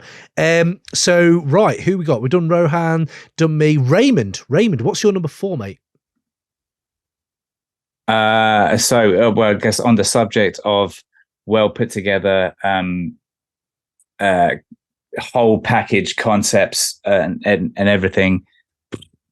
Substance 810. What are we saying? Substance 810. Hang on. I don't know. Which one are we? Look, and Hobgoblin, Death Waits in the Dark. Just the whole package, like the title, the styling of the album cover, the sounds of the beats. It's all like spooky. It's a real mood setter. This album has been my mood for a lot of this year, actually. Oh, but right. I don't know if maybe that's not a good thing. I was going to say, but it's just dark, and it's kind of change the way you walk kind of beats. It's just like, oh fuck yeah, this is that kind of, I don't know, yeah. I'm just feeling it so much. Some of the beats on here, so the first verse onto Each His Own. It sets the tone, like, because it's it's like some gangsterism, but it's some like it's just fucking ghosts and scary shit, like. Right. So Death Waits in the Dark. It's quite, they don't really go with the concept. Yeah. Death Waits in the Dark. It is about death waiting in the dark as well, but not in a very deep fashion, in a very surface level. But look, I'm just feeling it. So there's a lot of beats on here, like Death Waits in the Dark, the title track. I was thinking we should have a best, what are we calling title track? Title track is the name the album's named after. Best song titles, best album titles. No, not title track, because what's the title track of an album? Title track. That's the phrase I'm looking for, isn't it? Yeah, because there's been some amazing. Yeah. I think that's a good concept, because you're restricted to, all right, what have they chosen for their title track of the things? Right? Yeah. Anyway, the title usually on an album, yeah, because like it's not always the greatest one, but with this one, Death Waits in the Dark, it's just such a fucking moody beat. Yeah. To Each His Own, Beyond Measure, Divine Slaughter. The Divine Slaughter's got these piano keys. Hang on a sec. Look, this is it. If you're in a fuck the world mood, this is a fucking album for you. And I have been in that mood. I have been in that mood. We all are at least 2 or 3 times a day, right? Yeah, pretty much. 2023 can definitely suck a dick, is what I'd say. Yeah, definitely. But okay, that I haven't heard that album. The horns on Calm Rapture as well. Rohan, have you heard this album? Yeah, I haven't had the chance to listen to this yet, but I have added to the list. Okay, yeah, I'm going to check it out as well, Ray. I'm enjoying this, the spirit you've come here with, because it's a concept album. You know, I'm a big fan of that. Could you liken it to any other music, like for people who haven't heard it before? Liken it to any other anything else you've heard? What would I liken it to? Dare I say demigods? A second reference to demigods. Jesus Christ! There we go. Okay. Maybe more. Maybe more Vinnie Paz kind of vibe than demigods. You know, kind of quite serious and hard. And look, you are guaranteed to hear a drum beat on every one of these. Brilliant. Tracks, love that. That's what I needed. They should put that on a sticker on rap albums. Drum beats on all tracks. It's like that explicit thing. No, don't check it if it's explicit. Yeah, there are drums on this album. Amazing. Okay, let's go. Unless SonRaw, have you heard this album at all? I have not. I need to check it out. But it sounds dope. Yeah, I think Ray's brought it there. I'm going to have to check it out as well. So I've done 5 is Diabetic Test Strips. 4 is Faith is a Rock. Number 3... it's mad that it's number 3 because I thought it would be number 1 at one point. It is Billy Wood's Kenny Segal Maps. Now, mid-year, we've really went on this album, so you can very much go back and check that. Cool. So we'll skip over it onto the next one. No, I was going to say we could just skip over it. There is no. I know you're going to talk about it, though. It's fine. No. Everyone wants to hear it as well. I just want to give you permission. I was just going to say it hasn't much changed from mid-year for me. For mid-year, for me, it's just become more and more accomplished. It's become more and more. Oh shit! No, this is as with time, I suppose. And I'm not calling it a classic, but when you hear these albums over time, you're like, shit, man, no, this is just one of my songs of the year, and it's littered with that. Woods is insane all over it. It's absolutely nuts. Again, we've talked about it before, but yeah, it's number 3 for me. Anybody else have it in their 5s? Maps? I know that SonRaw, you've already alluded to it that you do. Yeah, for me, it's 2. So it was my 1 at mid-year. Diabetic eclipsed it slightly. I think the reason for that, there's nothing negative. It's just another album that he's a part of. I like a little more, but it's really marginal. I'd say this is the most played record too, though. I'd say yeah, it's also was like soundtracked my trip to New York, which was just made it so much more special. And yeah, I mean, I think it's just Woods at his most accessible, yeah, but I think more importantly, just at his most like open and free. And it's the most versatile record. And I think Kenny Segal just like murdered every beat on this thing. And I don't use, it's not like, I don't know about classic just because I don't really care about that term too much. I think I use personal classic because it's like what's classic in my life, and that's a classic. Arm and Hammer, my number 1 was a classic. This is another personal classic. If it stands the test of time in society to be a classic, cool, but those are for like Dart Adams folks to talk about. I'm not as interested in that conversation. Fair. SonRaw. The vibe of, sorry to interrupt, the vibe of Rapper Weed, that's a fucking tune. That vibe, that's what, just to reference back to the album I just spoke about, Death Waits in the Dark. That's the vibe. Okay. That's the same vibe, same energy. Right. Anyway, Karen. Okay. No, those are some of the best drums that I've heard all year. Yeah, this shit goes so hard. Yeah. SonRaw, whereabouts was it in your 5? Did you have it listed somewhere? Yeah, I had it. I mean, to me, I put it with Diabetic Test Strips as like 2A, 2B, but I had it at 2A because I actually prefer it to We Buy Diabetic Test Strips.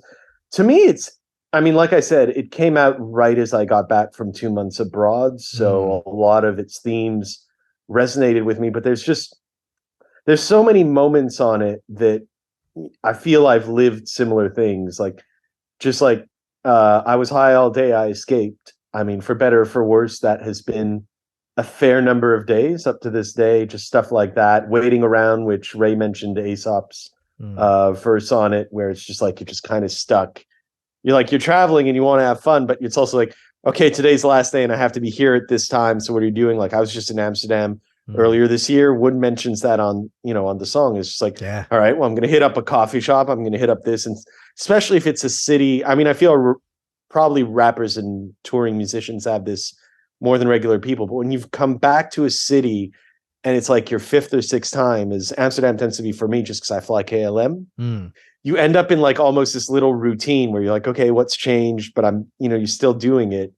And it's really interesting to kind of see a place that way, because you don't really have all that much time to discover something deeper, but you still don't want to, you don't want to spend your layover in a McDonald's or whatever, because that's lame. So just like those little kind of vignettes that he painted on that one. And obviously, it's a great Kenny Segal album. Kenny Segal works with, I guess, like the way I would put it is like underground artists, usually even to the left of what I listen to. So when he gets with Woods, who's more of an East Coast, it's weird calling Woods more of a meat and potato MC, but in this case, it is like a little bit more traditional than, some other artists. It's always like a pleasure for me, just because I feel they bring something out of each other that they don't necessarily have on their other projects. And I was just really surprised that I'm just blanking out because I'm several beers in, but they did their first project together. I was actually going to say that before. Hiding Places. I was going to say Hiding Places. Oh, you're asking for the title? Yeah. Hiding Places or Maps? Where are we at? Maps. Yeah. Maps. I will say Maps. I mean, I love Hiding Places. If I listen to Hiding Places and I'm in a neutral or good mood, it will bring me down. Whereas Maps, I can listen to pretty much anytime. Like, I love Hiding Places, but I mean, at the beginning, I didn't even get Hiding Places. It's only when I was in a bad place in my life that album really connected with me.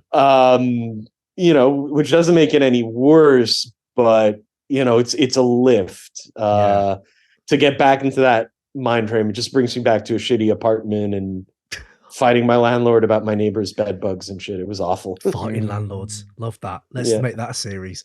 Right. Okay. Well, there we go. More Maps chat in the other episode. And we are going to go into versus an MVP. So I'm sure he'll come up again. Woods. So Rohan, I think here we've only got one left for you, my man. I think let's just recap this, make sure I've got this right. HeadSpace at 5, nothing left, nothing for the swim back at 4, Maps at 2, Diabetic Textbooks at 1, which means your number 3 is the last one, right? Yeah, my 3 is Leather Boulevard, Be Kool-Aid, Pink Sifu, Ali, Duo. This is crazy good, man. I think 3 albums I listen to the most: Leather Boulevard, Maps, and this other album, which I was going to call out in another segment of this, Erotic Probiotic 2 by Nourished by Time. It's like a pop R&B retro, but it has a hip hop elements. That shit's just amazing. But this album is just so good.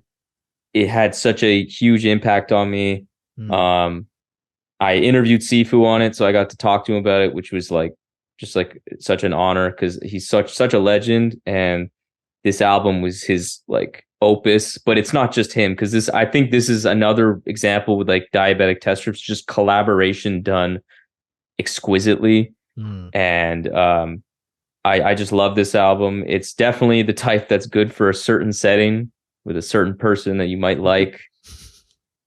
I'll just say that. It is, though. It is. Yeah, I can see that. Perfect for that. And it went to good use. You're telling me you're not putting on Lukah when you're invited to No. Permanently Blackface is not on? That's what? That's the after. That's the post coitus. We got to get real about what matters in life. Let me mansplain Blackface to you. That album's just incredible. I did like a whole bonus episode about like the particular impact it had on me in like a personal situation that happened in my life this year. Yeah, just check it out. It's just remarkably produced, just on a music level. It's like jazz rap, just incredible soul. That's the only thing I had to add to it. So we talked about it on the mid-year, didn't we, on this one as well, right? It was. I think it was 2, maybe. So we did talk about this 2 at length there as well, but just for me, the one thing that has come across more and more is how accomplished that production is. It's so I was like, geez. No samples, by the way. I didn't know that. It's actually no samples used. That's mad. Yeah. That is mad. I think big up Cabbages. I think Cabbages might have put it as their album of the year as well, I think. And did I think so. Do go and check out Cabbages, by the way. Great newsletter, doing great stuff out there for underground hip hop. More underground than underground at times, I feel. Absolutely. I love that. Leather Boulevard. Anybody got anything else to say on Be Kool-Aid's project? Anyone? Yeah, kind of in the same way as Hair. I love that they're bringing back that kind of Soulquarian sound, which at one point felt like a cliche, but then it, especially the artists in that space ran away from it so quickly. So to hear someone bring back those roads, like that kind of underwater sound, it's really, I really enjoyed it. For some reason, it's an album that I can never separate from the first time I heard it, which was walking through a very fancy mall in Bangkok. And I feel it fit, weirdly enough, but it reminds me of that. But it was definitely like one that I can't say I got into the rhyme super deeply, but I put it on a bunch of times where I was like, oh yeah, I'm really vibing to this. Okay. Vibing. That's the way to do it. Yeah. Ray, it's not hip hop, is it? You're going to say? Pick the words out of my mouth. I mean, it's kind of obvious. That's kind of obvious. That's what it said. That's what it says in my notes. Not hip hop. Next. Yeah, I knew. Next. I knew it'd be followed by next. Full stop. I knew it. Okay, so now we know where we're at with that. A lovely album. A lovely album. But yeah, it's not. It's not allowed in this conversation. Given Death Waits in the Dark was my last choice. That's the vibe. It's a different vibe. It's a different vibe. SonRaw, then we have got Estee Nack at number 5, Lukah at 4, and you've got Billy Woods and Arm & Hammer at 2. So you've only got 2 left. What's your number 3, my man? For me, it was RXNephew, and it was 1A was Til I'm Dead, and B was Life After Neff with Harry Fraud, who we spoke about. I just really like Neff. I'm thrilled also that he's on Blockhead's album, and that, again, it's that tearing down of the subgenres and getting everyone to interact and make songs with each other. Because to me, Neff is he's like Cool Keith. It's like there's no reason why his audience should be limited to a certain subgenre of hip hop. He's just wild and innovative, and he's doing his own thing. I do think he's best on up-tempo beats. I slightly prefer him with Brainstorm on Til I'm Dead, just because that's really his sound. But I'm just excited to just hear him develop, because I remember a few years ago with American Terrorist, he could have just been kind of a one-hit wonder kind of thing. But to see him kind of get his feet under him and really build a career has been inspiring, just because, to me, that's what I want about hip hop, is not knowing what you're going to say next. And that can be from Billy Woods, sneaking in a reference to literature that's too smart for me, or it can be Estee Nack saying something in Spanish, or, whatever it is. I want to be surprised by the next thing out of your mouth. And Neff always, I don't know anyone who can predict what that man's going to say. I think, I can't remember who tweeted it, but it was it might have been me actually, but it was try and get an AI to write you an RXNephew verse, and it'll just explode. The computer will just just break down. Yeah. AI will break down. Absolutely. Bro, Top Chef Neff. First, great name. Just great. Was it alliteration? Yeah, brilliant. Top Chef Neff. That song, I can't remember what he sampled there, but it's amazing. I was like, this is incredible. So yeah, no, Harry Fraud absolutely bringing it onto that circle. I love that. We talked again about, that's another album we talked about mid-year as well. So yeah, if you want to talk more about RXNephew, we have it on there. Anybody else got anything else they want to say about these two albums? Ray, Rohan? I just think they're great. I really big fan of them. I was definitely more of a fan of the Til I'm Dead. But both were really good. I think Til I'm Dead had was it called Dance Song? Yeah. That's probably my favorite one that's probably one of my favorite songs he's made. I think he did a video for that one. He did one over a house beat, and that video is insane. Yeah. Where he's just in an office, tearing up cubicles and stuff. It's amazing. It's like you said, you've said it perfectly, SonRaw. You just don't know what's going to come out of his mouth, and I love that. He's got one of my verse of the year contenders for mid-year as well. He's in my feature. He has my feature of the year. Well, actually, that lends itself to this. I was going to say, because we have gone over. Rohan, I know you've got to go in a bit. Should we break off into the other categories, then circle back to the last few albums? Yeah, I'd be down for that. Yeah, then because Rohan's done his 5, I've got a few more, and Ray's got a few more. But I was thinking, what could be quite good now is we get into a few other categories if we wanted to, and then come back to our 5s when we have that. So let's go into this then. Let's quickly see what I've got. Look how many notes I've got here. Jesus Christ. Let's get past all these. Right, here we go. Right. So first category up then, out of everything we've done so far, MVP of the year. Who is it going to? I'm just going to pitch mine out there. I've got a few honorable mentions. We talked about Harry Fraud. I think he had some excellent outings. Their argument is he's kind of just maintained his excellence over numerous projects. Nas, I think Nas, there you go. Nas dropped 2 albums, finished off the Hit Boy series, did his thing. I think in the 50th year of hip hop, to see Nas doing that now was pretty incredible. Odyssey's comeback is just amazing. And then my top two here. One is Billy Woods, because of everything we've already said, and what he's done this year and backwards what they've done this year has been pretty monumental. But my other shout here is going to allude to one of the albums I've got left, and it's Televangel, or Televangel, however you want to say his name. Oh, I thought you were going to say Mike. Okay. Yeah, no, Mike is my other shout as well. I was going to say to Mike, but I think Televangel, Mike has been incredible. Like Mike's output this year, but I am aware that Beware of the Monkey, Burning Desire, Beware of the Monkey, Faith is a Rock, Beware of the Monkey is 2022. That's why I put Televangel in here, because I was like, if we're strictly going for January, December, Televangel's output has been fucking incredible. And big up the whole Portland scene, by the way, because there's Milk, there's AJ Suede. These people are bringing out these songs of the year categories for me. When I go through my songs of the year in the Crate 808 Bangers playlist, Televangel's all over it. And he brought out my number 2 album of the year, which I'll talk about in a bit as well. So it is between them two, and obviously Mike is up there as well. If I had to pick one, it would probably be Televangel, because it's lyricist and lyricist, and we have such an abundance of bars. But when you hear a new sound that's from the world of like L'Orange, he's got bits from lo-fi hip hop, and he's made it uniquely his own over with his collaborations with Milk and AJ Suede are ridiculous, ridiculous. And yeah, I just think it needs to be applauded, and everyone's going to applaud Billy Woods. Everyone's going to applaud Mike, but I want to take this space right now to applaud the Portland scene and Televangel. So he is my MVP. Rohan, your MVP, my man. Who we got? Yeah, it's broken record. It's Woods, but like no, it's fine. It's correct. It's like what I said before. I think I said on the last the mid-year.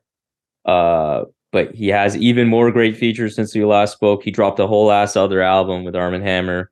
And someone put in the chat, he's my favorite artist. So this run that he's on from 2018 is just like so unbelievably great. I just can't even fathom it. I think he's peak of his powers. Maybe he's getting better. I don't know. It's possible.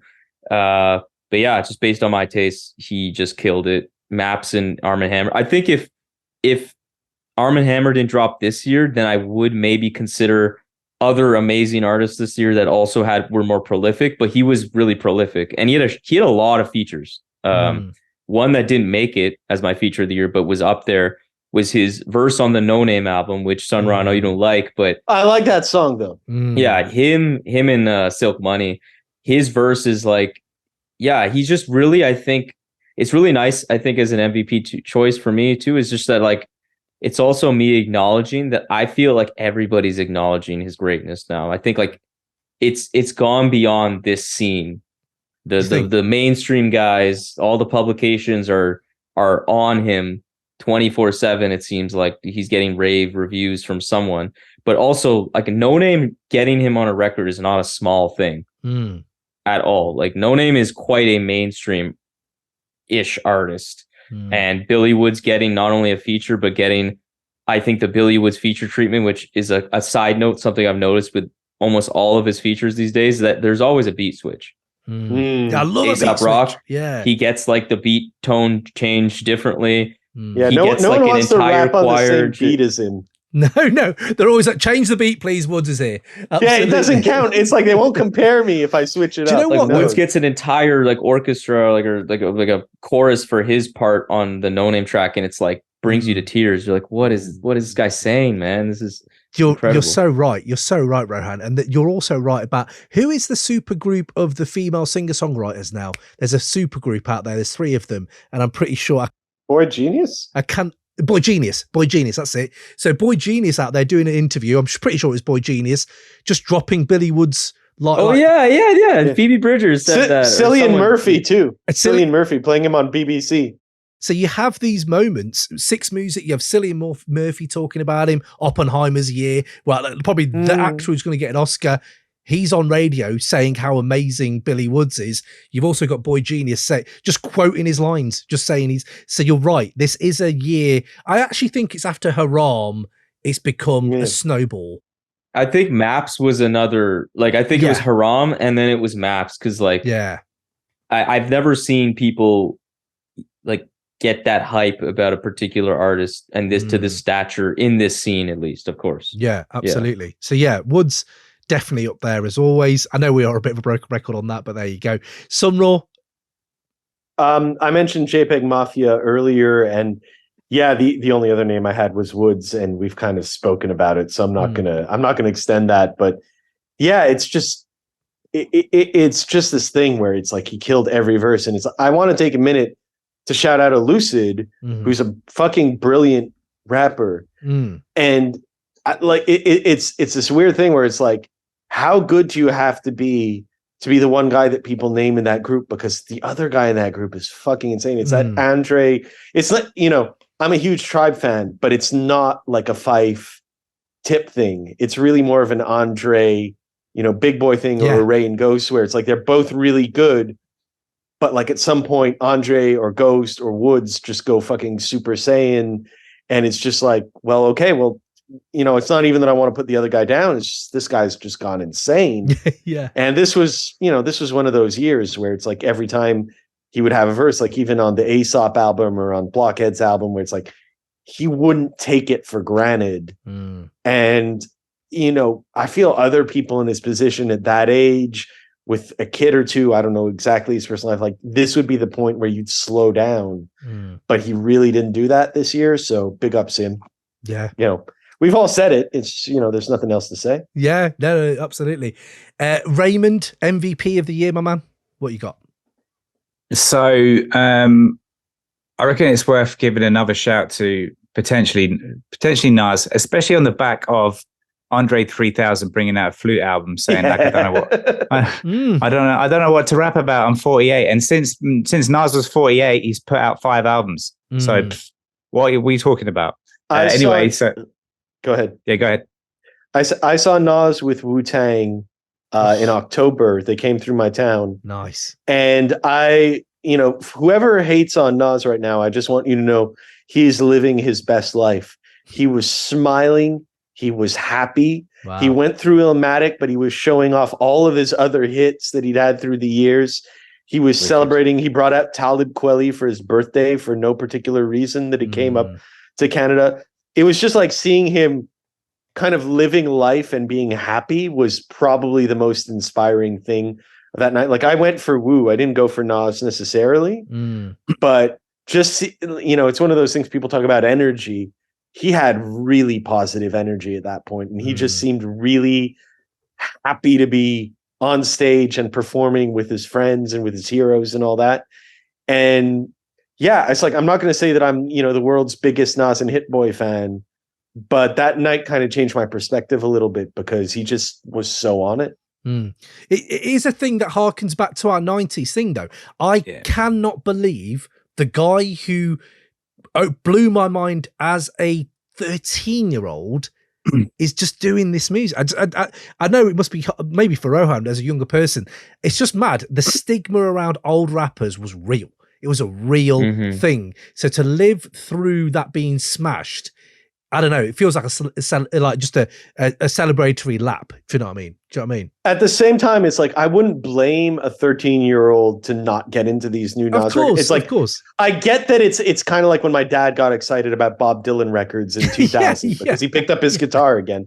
Like, I get that it's its own, legacy artist category, but it was still really impressive to see. He made "Hate Me Now" sound relevant in 2023. That's really hard to pull off. Yeah, that's true. That's true. Yeah. So, Ray, is Nas your MVP then? Or was he honorable? Nah, he's not. Nah, he's not. My MVP is someone that's kind of look. Maybe I can't gauge it. I can't gauge if I'm just discovering this and I'm like, shit, does everyone already know about this artist? And I've just missed him the whole time. So I just checked. He just fucking dropped another album literally now. It's just come out, and he's dropped 8 albums this year. One of them was in French. He's introduced me to probably the best female rapper that I've heard this year. Like, does everyone already know? Is it just me? Does everyone already know about? He's also my number 1 album, probably number 2 album this year as well. Oh, did anyone already get what I'm talking about? No. Napoleon the Legend. Oh, Napoleon the Legend. I don't know. I know him. Napoleon the Legend. I know a bit of his beats. He did the beat for Michael Brooks' show. Just shout out him, R.I.P. Oh, I need to find out about this. This guy is fucking ridiculous. So his tunes, they're so cinematic. Not like anything. There's some you'll hear the beat and be like, oh, really? Okay, yeah, okay. Because all the beats sound like an X-rated Princess Bride kind of thing, like Red Sonja, Conan, Waylander. I don't know if you read the Waylander books. Like fantasy novel shit, like the end of a kung fu movie when the hero is just walking off into the distance and then it freezes and the titles come up. That kind of music. Wow. That's what all the beats sound like. And he's just spitting verses. That description is not what I thought. So. Yeah, there's no choruses, nothing. It's just him spitting bars, and he's just got fucking ridiculous bars. So he rhymed in French. Where's he from? So I think he was originally France, but grew up in Brooklyn. Oh, okay. This sounds so my stuff. Yeah, sounds like my shit. The guy is fucking ridiculous. Okay. He's got a Patreon where the levels on his Patreon are. Hang on, let me just see what they are. Bronze Saint, Silver Saints, and Gold Saints, and there's some anime pictures with that. But his albums are the album that I was shouting that I came across a single one of the singles randomly that took me to the album, and then I was like, holy shit, what's going on here?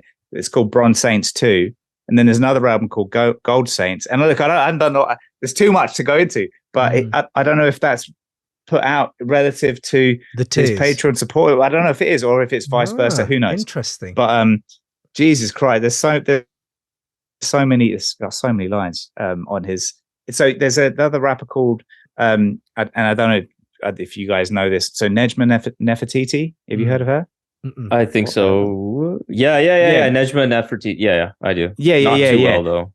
Yeah, she's like on a episode where SonRaw, you already brought up a couple of times where this is a year of like some great female rappers, and I don't want to say like she just started this year. I've just discovered it this year. Maybe she's been going through this, but she's got an album out as well called Rapoeira, like capoeira. Oh, I love that name. That's smart. Yeah, great name, Rapoeira. I would have given it a shout, but it's like 7 tracks long, so it's not really. It's an EP, and then half of them are just interludes and stuff as well. Oh, cool interludes, but that's a flex. 7 tracks and doing interludes, amazing. So that's why I'm saying MVP, because it's also this whole journey of discovery of like. A little element of like, hang on a sec, does everyone already have I just discovered this? This is amazing.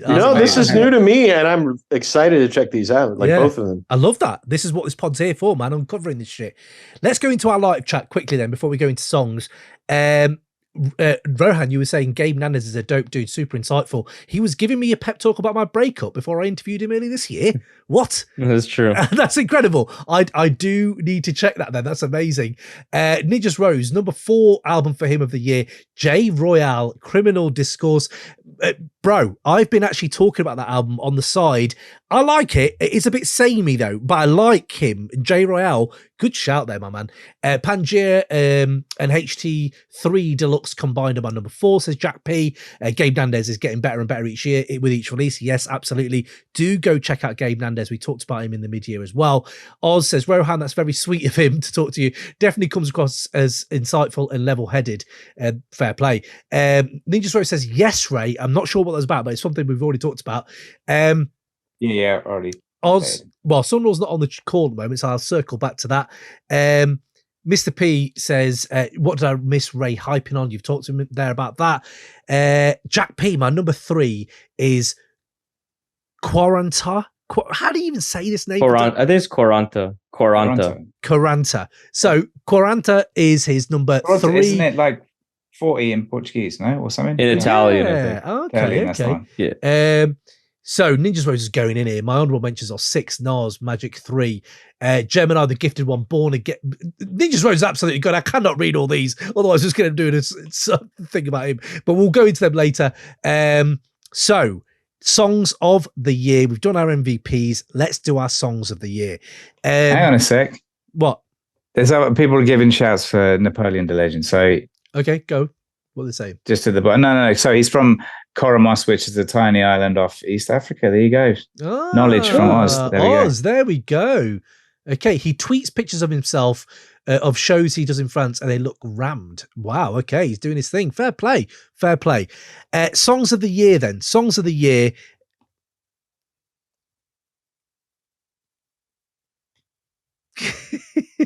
Maybe it should be referencing the new Ridley Scott film.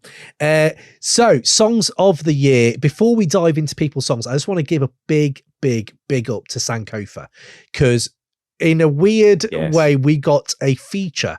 We got featured in one of my songs of the year, Hold My Flavored Water, which is there's so much weight. That's such a loaded song title, that is. What a time to be alive that we actually got a reference on a song. And I just wanted to reference 2 their old songs, but they jumped on streaming finally.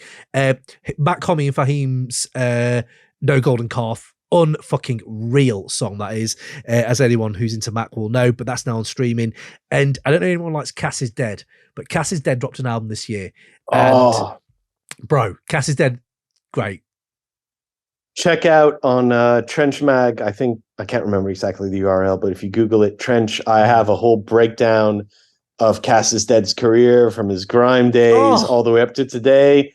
It did really well for me on social, but I think it was mostly with UK ads. So anyone who wants to check that out, that's online. And I think it's actually like one of the best things I wrote this year. I was really happy with how that came out.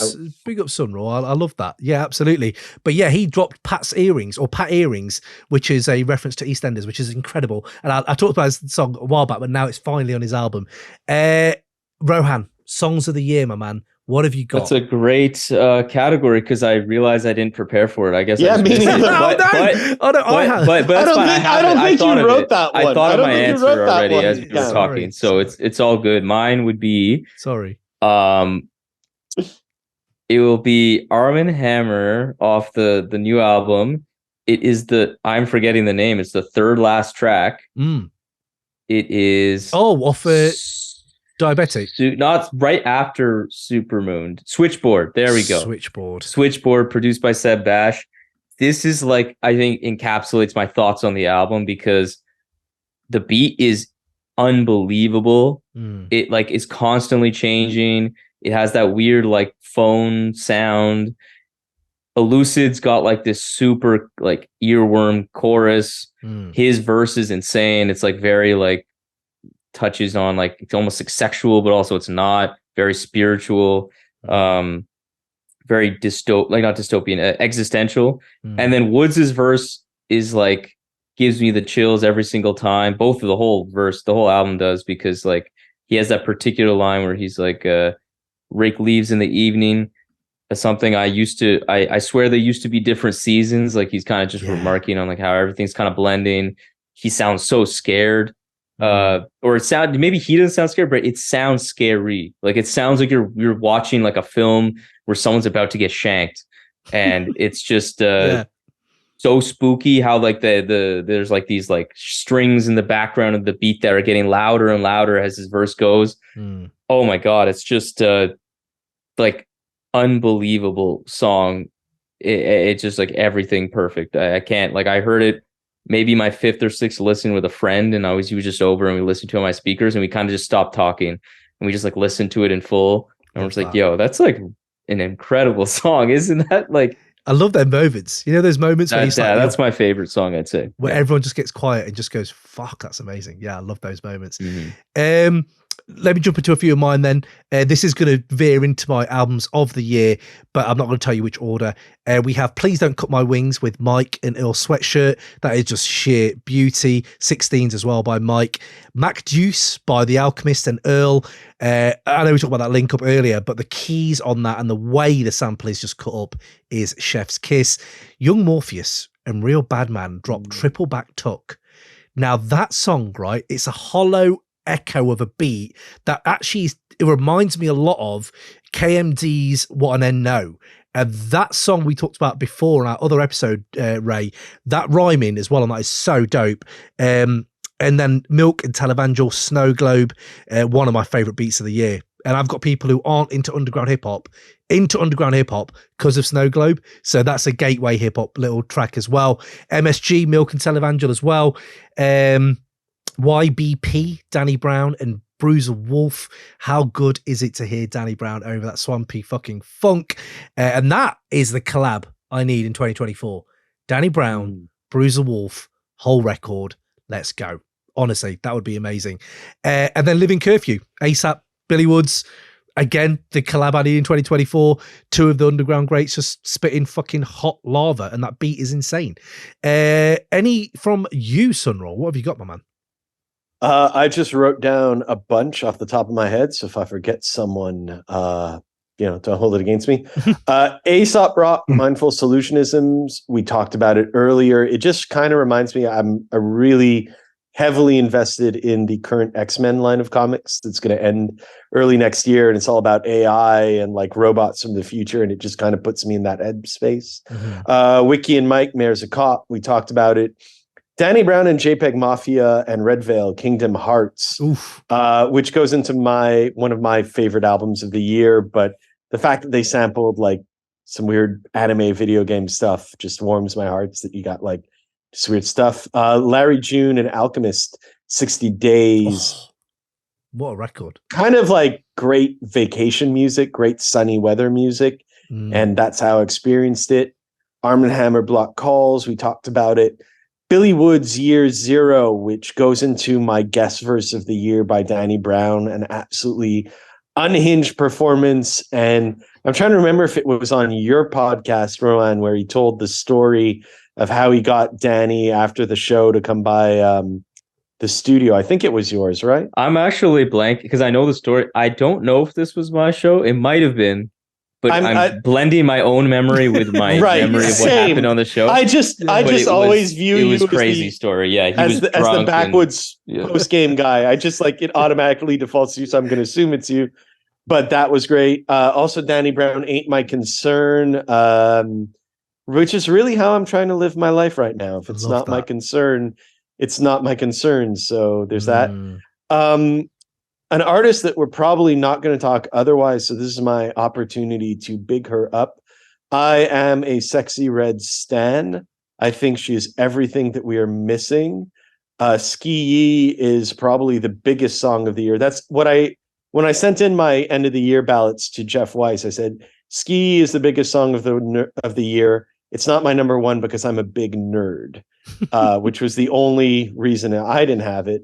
But also, I want to shout out Free My N-Word, her recent single that just came out, which I don't think there's a song this year that I played for my girlfriend that horrified her more. Oh my God. She was just like, no. Scaring the girlfriend. That just made me like it more. Open Mike Eagle. We should have made Otherground a thing. I love Open Mike Eagle as a rapper, a podcast host, a personality. He's a historian. He's someone who he's had a glow up in the past 2 years, in my opinion, and it couldn't have happened to someone more deserving in my mind. And the fact that he went back to shout out all of these underground names from like an era in hip hop that isn't really, it's either not remembered or people are like, oh yeah, there was that backpack stuff and I don't want to be associated with it. He was like, no, this was really important to the backwoods of today and to all the underground movements of today. And he took the time to shout everyone out. I thought it was a great song and it was a really good sentiment. I wasn't a big fan of the West Side Gun album. I didn't like the trap beats. They didn't work for me. But Kitchen Lights is a really good song. And it's also the most streamed song on Spotify from that album. That's so surprising. Is proof that you don't, don't quote me on that. I haven't checked it today, but as of a week or two ago, I went and checked and I was like, that to me proves that you don't need to do crossover tracks. You can just be yourself if that's going to end up being your biggest song on your record. Yeah. And the flip side of that, I did really like Benny and Big Dog with Wayne. That is a trap Griselda fusion that did work for me. And I feel it should be shouted out because, I mean, like, we're all underground rap nerds here, but there's something to be said for outside music as well. Yeah. And that's good outside music that still has all the stuff we like. Like it doesn't necessarily need to be two different categories if you make it work. If you don't make it work, well, then, you don't get points for trying. But I do like that Benny song. So that would be I think it was 10 or 11 or whatever. Love that. Kitchen Lights is the third highest streamed song in his catalog on Spotify right now. Like when you go top songs, it's number 3. And then Mama's Primetime is 5, which is the second, like the first. That's so, I'm surprised. I didn't know this album was even like played that. Bro, it's JID. It's JID feature. Normies have just discovered West Side Gun. I actually like the trap stuff that happened a lot of this album. I like Costa's. That's the first really that beats in. That's by the Take Heath, which I was like, Take Heath is West Side Gun. Like, this guy works with Drake, and it was crazy. Yeah. I personally didn't like it, but not because I had anything against it. Just the execution didn't. Some work of it was me. Not like the best. Like, it was a little inconsistent for sure. Like, I wanted, to me, it was like, if you're going to do this, you have to go all the way and get like the kind of beats that, that Rick Ross and Meek Mill had. Like, if you'd rhymed over those, I would have been so much more with it. I think he's trying to find that different space though.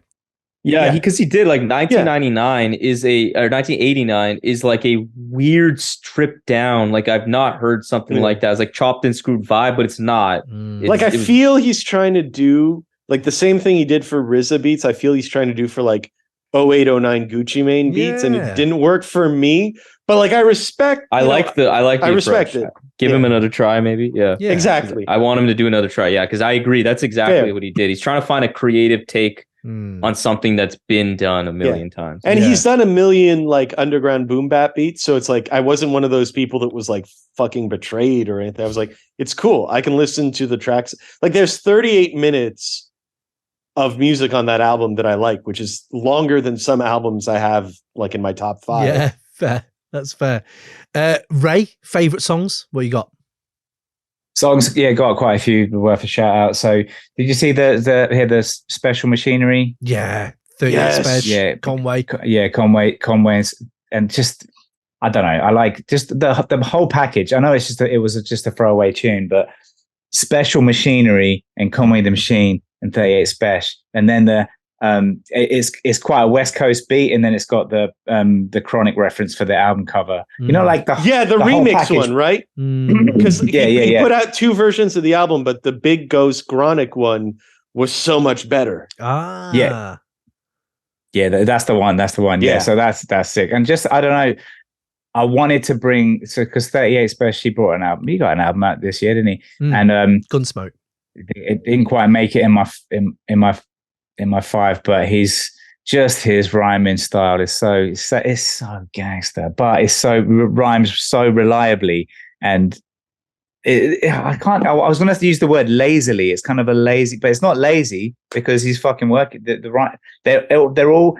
It's rhymes that someone that's their day one listening to hip hop, because you need to tune into it to be able to hear it and understand it, kind of thing. It's a slow rhymer, but just really, I don't know. It's just satisfying to listen to. But anyway, there's that, and then look, a lot of my. It's just dominated by Napoleon the Legend. It's just so Sayers theme 2 from Bronze Saints 2. And then there's on Gold Saints, there's Libra, Leo, and Cancer. Obviously, there's a theme there. It's the astrology stuff, right? Yeah, but just those tunes, it's just him rhyming. There's no choruses, there's nothing, it's just him, and you're like, and those are tunes that I've been going back to. So Change Your Life by Mav and Katola, I refer to it in the mid-year. Like, so evidently I'm very much like, these are the rules, let's stick to the fucking rules. Gotta have drums, gotta have rhymes, etc., etc. Yeah. And then so like Mav and Katola is like this just expanding upon it, because the beat is like, whoa, what are we listening to here? But it's still got, anyway, it's one to listen to that I keep coming back to. And then Globe Holders from May 2, which is my number 2 album, from Pure, or are we? He spelt it P.U.R.E. So am I saying that? Pure. Because it's not, or is it? Are we saying Pure? Yeah, we're saying Pure. All right, okay, good. So Globe Holders is a track it's got Inspector Deck on it, and it's just got this. It sounds like it's sampled from. It's got Scarface references in it. And then the Great McCarthy from Vices with it's a Harry Ford beat. Oh, Great McCarthy. It's also got that Scarface vibe. I don't know if I've been on the Scarface tip this year. It's 40 years since Scarface, my man. 40. I went to the cinema this week to watch it. Yeah, rewatch it. Yeah, so that's what it is. It's that Scarface vibe. It's in the air.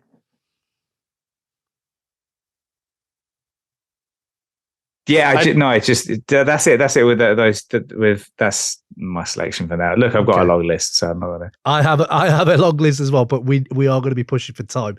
Well, let's do this then. Let's jump into best artwork. Oh, sorry, SonRaw. Go. I had just 2 follow-ups where, just because it was a category mentioned, the project that made me change my mind about an artist or surprised me was Conway the Machine and the Chronic Special Machinery. And Conductor Machine with Conductor Williams, because it had gotten to the point where there was a lot of talk about like, oh, all right, Griselda's like, they've gone trap, they've gone this, they've gone that. Those 2 projects tapped me right back into Conway, where I was like, okay, you can do whatever you want for a mainstream audience or growing audience. I'm not going to complain about it. You've got to live your life. But it just reminded me that over beats that I like, he is a machine. He's just rhyming in a way where it's like, I love Billy Woods, I love Aesop rock, but I also like gangster rap and like kind of the descendants of like those Clue tapes, those K-Slay tapes, those Funkmaster Flex tapes. And that really locked me back into Conway in a way where I was like, I want you to do more of this because it's so good. Exactly. Conway can switch it though, bro. It has that gangster and then the emotion undercurrent of it. And that's what makes him so special. He has that emotive shit he can just bring as well, where you're like, fuck, that hit me right in the heart. But also he fucking hit you over the head with a fucking baseball bat. And the other follow-up was, just because you mentioned Katola, shout out Katola, Montreal producer. He dropped a great album with Chung, who's another female rapper, and her shit, it's I think it's Chung Shui 2. If you haven't checked that, it is fire. This lady kills it. Just like really raw, uncut, like, kind of got the sexiness of a Kim and a Foxy, but also like the lyrics of a Bahamadia kind of thing. Like just really gangster, and that is some of the best Montreal hip hop. So to me, just to hear Katola shout it out from someone who isn't from the city, I just have to big that up, because he's really been a guy who's been making great music here for a long time. Big up. Yeah, right. Yeah. Won't he do it? Won't he do it, by the way? Fair play. I was gonna say, Won't He Do It is the Conway album that's on my list, on my extended list. I really enjoyed that album. Best album artwork then, people. Can I just jump in quick? Because I think I need to leave in like 6. Well, it's my 8 minutes. I think I'll need to probably leave. Let's wrap up Rohan's bits then. Yeah, could I just shout out my stuff and then 100%, let's do that. So whereabouts are we with you've done your 5, Yeah. Yeah, so I have like bangers of the, or I don't know if bangers of the year was even one of them. Feature of the year. Yeah, I have feature of the year. What have you verse got? of the year. I think that's it. And then I'll say the artwork. Yeah, Yeah. I'll say feature first. So RXNephew on Pink Lemonade on the Blockhead album. Love This that. was like such a special song. I got to hear this in Willie Green's studio in May when I was in New York. This is like the one song he gave me a little shout out, like a little sneak peek to. And like this is like the best Blockhead beat on the album. It's like you're going to space, and I was just like amazed because again, that's the first like introduction. I didn't check how long it was, and I'm like, damn, he's still rapping. That's just I kept thinking like he drops like 64 bars. I don't know. It's like 4 minutes of straight rapping. And when I talked to Blockhead, because he was on the show, like he's the last guest I've had on, he was saying that he sent him that beat that was that length. But he just assumed like RXK would just like record however he wanted to record, however much, and then just send it back, and the Blockhead would end the beat and do it that. He just rapped over the whole 4 minute long instrumental he sent him on email. What a maniac. And he's just like, yo, I didn't expect him to do that. And the whole story about how it was so poorly mixed because it was like, and it was just so funny. And I just think the amount of times I just genuinely laughed is insane. So. Okay. Love that. So that's your feature. Verse of the year? Verse of the year, it's also a feature, but I just found a way to say it. Verse of the year is Fonte No Wish. That's my number 2. That's my number 2. On Black Milk's latest album, like a good album for sure. Yep. This shit is so powerful. Like how open he was talking about being like sexually abused, and the way he describes the incident with such depth, nuance. And then he ends it like how he like moved on from that, how he loves himself and like he's proud. And then like and like welcomes vulnerability in his life. And then it just ends, but it's still like, I like how the beat goes because it really feels like, oh shit, this game really dark. But then it ends on like an upswing. Like I forget the last line, but he's just like, you know who the fuck I am. Like I'm Fonte, like something along those lines. I'm blanking, but it was such an epic chest bump to end the record. It's like a work of art. Like that verse was unthinkably good. So my verse of the year, I'm going to drop it now as well. Fonte's my number 2. I thought that was incredible the way he did that. The only reason it's not number 1 is because Boston News did Round Trip for Dave. And I think in a 50th year, I know I keep bringing it back to that because I know we're underground heads, but in the big scheme of things, a lot of mainstream stuff has gone into hip hop this year because of its 50th year. And to hear Trugoy the Dove passed away, RIP again this year, so fresh off of that, to have Plug One to talk about it, I did not expect him to. I didn't know it was going to come. That is going to strum all of your heartstrings hearing that. Anyone who's an old school hip hop head like us, who grew up with Dave, who grew up with De La Soul, and then when he talks about sometimes your inner self sometimes needs an audience, that whole moment. Yeah, and I think in a year where I've had to deal with death on my fucking doorstep, when he says bittersweet blessings, condolences, and congrats in the same sentence while my life learns the lesson, I cry quiet with the knots in my chest. It's hard to untie, but thankfully the heart keeps pressing. And you're like, fucking hell, how? That I'm just going to keep going over and over and over again in my life. Yeah, it's incredible. So yeah, that is my verse of the year. But big up for bringing up Fonte as well. So your verse is done, your feature's done. Album artwork then, Rohan, before you leave us. I got Decay, which is behind me. Fatboy Sharif, Steel Tip Dove. The artwork is just so detailed, and it's just really a photo that blanking on who took that photo. Is it Richter? Alexander Richter? No, it's not. It's not Richter. He had a play in, I think, some part of the overall maybe packaging of the record, but this photo is taken by someone else, and I'm blanking. Fuck. Oh, okay. But anyways, it's perfect for the album. It's so strange, and it's just the lighting and everything it's really cool. Okay. So I'd say that one.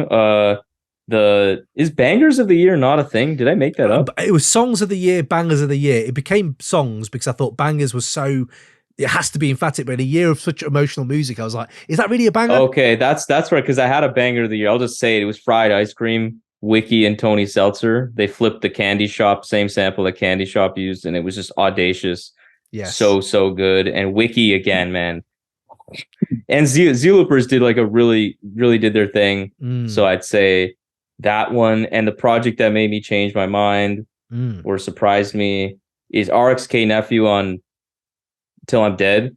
Not because I didn't like him already, but I didn't know I would really love him in such a large dose. I didn't know if he was like an album artist or he could do that. Again, I was like still getting into his music, but that really flipped the switch. And I'm like, oh, I'm a huge fan now. And now I've like went back into some of his other projects. And yeah, so I'd say that was the one. So I think I've covered. Yeah. No, I appreciate you for hanging longer than all of them, was scheduled. And yeah, man, I really appreciate all that music you've brought. I've got so much more. I thought I had so much to dip into anyway off my own back, but you guys just give me so much more. But Rohan, do go check out his podcast. And yeah, just big yourself up, man. You've absolutely smashed it this year, and I look forward to seeing what you do next. Absolutely, man. Yeah, thank you guys. This is a lot of fun. Always. I wanted to leave like an hour ago, but the conversation's fun. So I love it when you bring albums. You're like, yeah, I spoke to them last week anyway. Yeah, I'm speaking to them next week. Anyway. One thing I will do a subtle flex here. It's not that subtle. Is that I realized this like recently is that my entire top 5. I've had them on the show this year, so that's wicked, really nice. Yeah, like at least rap top 5. Amazing. Up until top 10. Yeah, right when it gets to the Mike album. Mike, I definitely would love to have him on one day, but yeah, all of them have been on, so that's been a big blessing. So wicked. Yeah, thank you guys again, and I look forward to seeing this again when it comes out. Yeah, absolutely. There's probably just another 3 hours chat going here, Rohan, so it will be a long one for you whenever it does drop. But yeah, thank you so much, man. Make sure you just leave when you want. You can just chill, whatever you want to do, man. But I'm going to go back to the albums then, because we've done a few of the categories. I think we go back to the albums, then go back to our categories. So what do we have here? Let's go for SonRaw. You've got one left. I do. You've got Billy Woods and Arm & Hammer at 2, RXNephew at 3, Lukah at 4, Estee Nack at 5. What is your number 1, my friend? 1A and 1B is Danny Brown and JPEG Mafia Scaring the Hoes and 40. And to me, it's like this is a Danny Brown appreciation. JPEG Mafia is a producer, and as the second MC on Scaring the Hoes is absolutely great. But for me, for Danny to do like kind of a wild, out of control, like party album almost, and then to do just this really somber reflection on aging and mortality and addiction and all the problems he's gone through, that just really shows, just the breadth of his artistry. I mean, I've never been shy in saying that Danny Brown is my favorite MC since 2010. And this has just really reconfirmed it. And I think it's not just the honesty and the skill of his pen, but it's how he draws in all these different musical styles into what he's doing, but he still always makes it hip hop. It never feels like he's like it's not I hate to bring it up. It's not an Andre Flute album, right? He's being experimental and he's like growing it, but at no point is it not hip hop. And I really appreciate that. And I mean, to me, it's, I just really hope he's well in life at this point. Like, he's allegedly sober and I hope that keeps going for him. I wouldn't say that that I have addiction issues. I have habits, but when there's an artist that you like, you just want to see them do well. And, he reflects on this album that maybe he'll never chart and all these things. I just think that Danny Brown's story isn't done and he hasn't necessarily hit as high as he could. I feel there's still more runway for him to take off, especially with this album, because it proves that he doesn't just have to be the wild EDM guy. No, absolutely. Whatever he's good at, he has like the ability to go further. And like, this album is another notch. It's probably my favorite thing he's done since Atrocity Exhibition, which, I mean, you were talking about like having to deal with death. Like, that album came out when my grandfather passed away and a whole bunch of stuff. So you end up having records that stick with you for unrelated reasons. But I'm just really happy that he got his album out, that people like it, and, that he's still really doing his thing, because he's a really good artist, is really what I got to say. Yeah, no, absolutely. And JPEG up there as well. That little collab he had with him. I couldn't believe it happened. So it worked so well as it did. But yeah, the way he's going on that 40 is unbelievable. One of my hip hop memories of the year was, in all fairness, I was on vacation and I was a little bit intoxicated at the time, but I paid a cab driver in Bangkok to go around and blare that album out the window. And I was quite literally scaring hoes with it because it was just really noisy. And I was just like, there's actual hoes here. And this is there's actual hoes here. And they're very, I wouldn't say they were scared, but they were like confused. And slightly concerned at why I was paying this guy in a tuk-tuk to go around the alley and just blare this bizarre album out. I now need to go on holiday with SonRaw. Amazing. This is incredible. I love that. Ray, any thoughts on Danny Brown's output this year? Yeah, so he's moved up in my estimation. Like, so on the opening track on Quaranta was Quaranta, right? He's just real honest and vulnerable and real, and But then then he does alternate back on some tracks to like the different annoying voice, Danny Brown. And people are into it. I'm not, but so there's some stuff on that was very good. YBP. That's just it's like catchy in a good way kind of thing. Yeah, that was a cool track. But there's something on there. So checking both he's got a couple of old references. So on Scaring the Hose, there was a moving on up like Jordan Weezy. Are we still allowed to use that? Like, it's too old. The reference is too old. And then there was one on. There was a reference to on Celibate. What you're talking about, Willis? Does anyone? There's certain references. The people aren't getting these references. I know we are. I'm not really trying to hear a Danny Brown Euphoria reference. Though. True. You know what? I wouldn't get it. I wouldn't get that either. That's one thing I thought. This is for people. This is for me. I ain't watching it. Have you watched it? I've watched Euphoria. I love Euphoria. I'm not watching it. Have you seen him freaking out about people getting his lyrics wrong on the internet? Like, I can't even remember. It was something off the JPEG album, but they said someone wrote blah, blah, blah with the cum sock. And he just went on his podcast and had a fucking rant about how he was a 40-year-old man. He wasn't coming in a sock. And people needed to like listen to his lyrics better. And I was like, I could just see myself. If someone said that I wrote that, I'd be like, God, fuck yourself. Oh, mate. fuck's sake. Oh, amazing. Amazing. I saw him turn up on an Arsenal podcast randomly. And he was like, I'm a gunner. I've been a gunner since 2012. I'm like, what? Danny Brown's an Arsenal fan, but then he just on this Arsenal podcast. He has this really random kind of showings around he likes the UK in a way. I think that's one of the reasons that I like him is like we're both clearly not English. Yeah. But we love like certain things, like whether it's like jungle or like football or all these things. Like when you see it from the outside and you still like it, but you're not actually like on the in the inner circle. It's like, oh, this guy gets me. So I that's one of the subtle reasons I appreciate him. Yeah, I love that.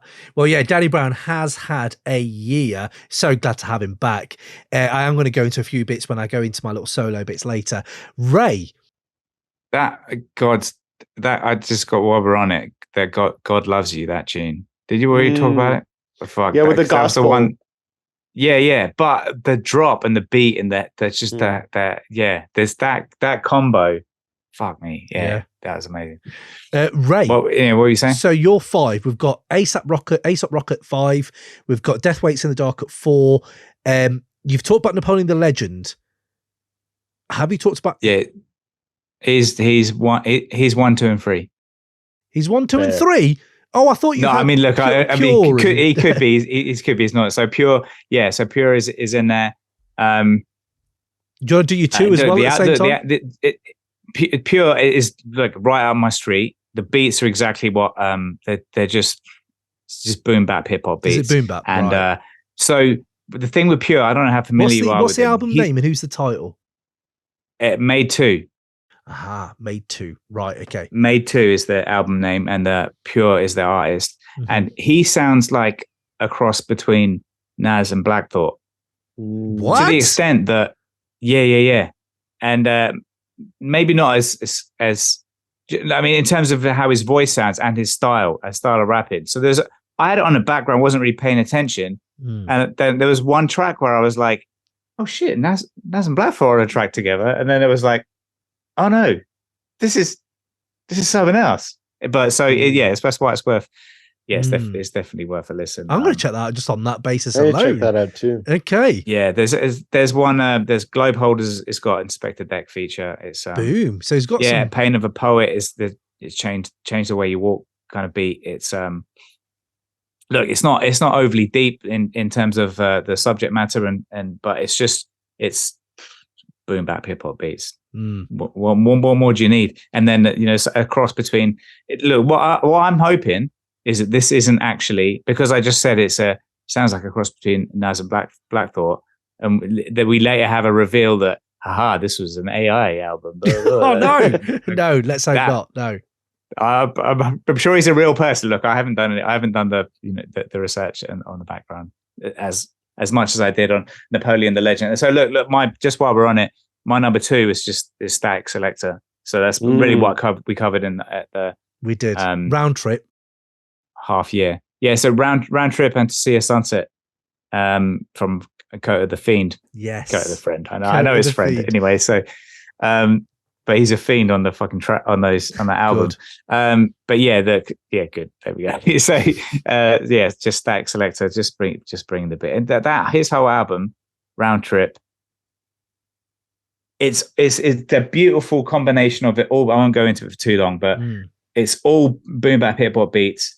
But the Rust track sounds like a Rust track. I had to mention Rust. The Logic track sounds like a Logic track. The Wu track sounds like a Wu track. Do you know what I mean? But they all sound like, also sound like static beats. So I just really enjoyed it. He has tailored that absolutely to them. We did talk about Round Trip on the mid-year as well, so do get into that chat if you want more on that.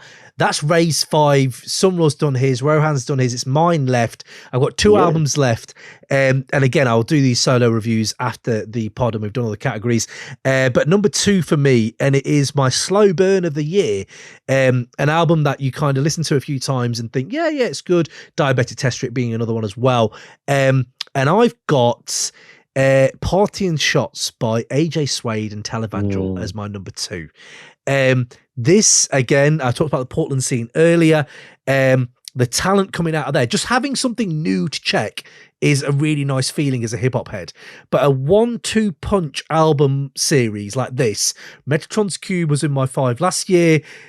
Party and Shots is in this year. Honestly, just do 10 of these.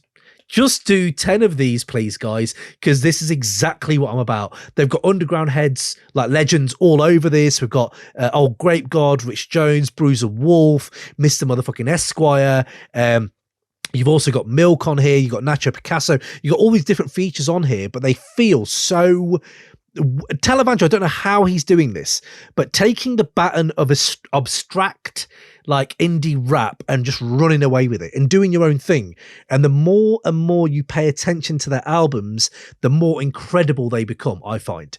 It's like classic literature. It's like listening to something or reading something, and they are just creating these treasure boxes for rap nerds. I've realized that's what they're doing now.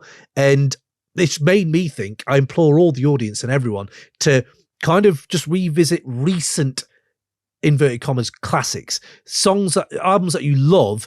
But we always talk about digging in the crates like back in the day, but just go 2, 3, 4, 5 years ago. And that's what I'm finding with this album. I definitely will be doing that. The vinyl's on the way. Hopefully got Televangel doing a little contribution onto this episode, talking about the making of this as well, if we can get that. And I just think his surreal, spaced out landscapes with AJ Suede's kind of what he does, where his flow, always the way he switches it on this album is amazing, but the way he knits together everyday occurrences, throws in social commentary, throws in double entendres, throws incredible flow, and you're like, this is like back in the day hip hop sometimes. What does he say where he's on First Day? First Day is one of my songs of the year, where it's like, it's ironic in the mecca of electronics. Obviously, they're where they are, Seattle. Defy logic, Seattle lost the Supersonics. Makes you wonder, Rainy City should have been the Thunder. You've got NBA references there. You've got fucking Seattle references there. The way he's flowing that. And First Day is just an incredible celestial beat aura of that song is unbelievable. But yeah, Parthian Shots for me is just an incredible album, and I will dip more into song by songs later. But yeah, man, I absolutely adore that. Anybody else got what do you think? Parthian Shots? Anyone else listen to it? Metatron's Cube? Anything like that going for you guys? Yeah, I mean, I liked it a lot. Same as recurring characters. Like, again, AJ Suede is one of those 1A, 1B artists that dropped 2 equally good albums this year. And I mean, in both cases, it's just he sinks into that production and he finds his pocket.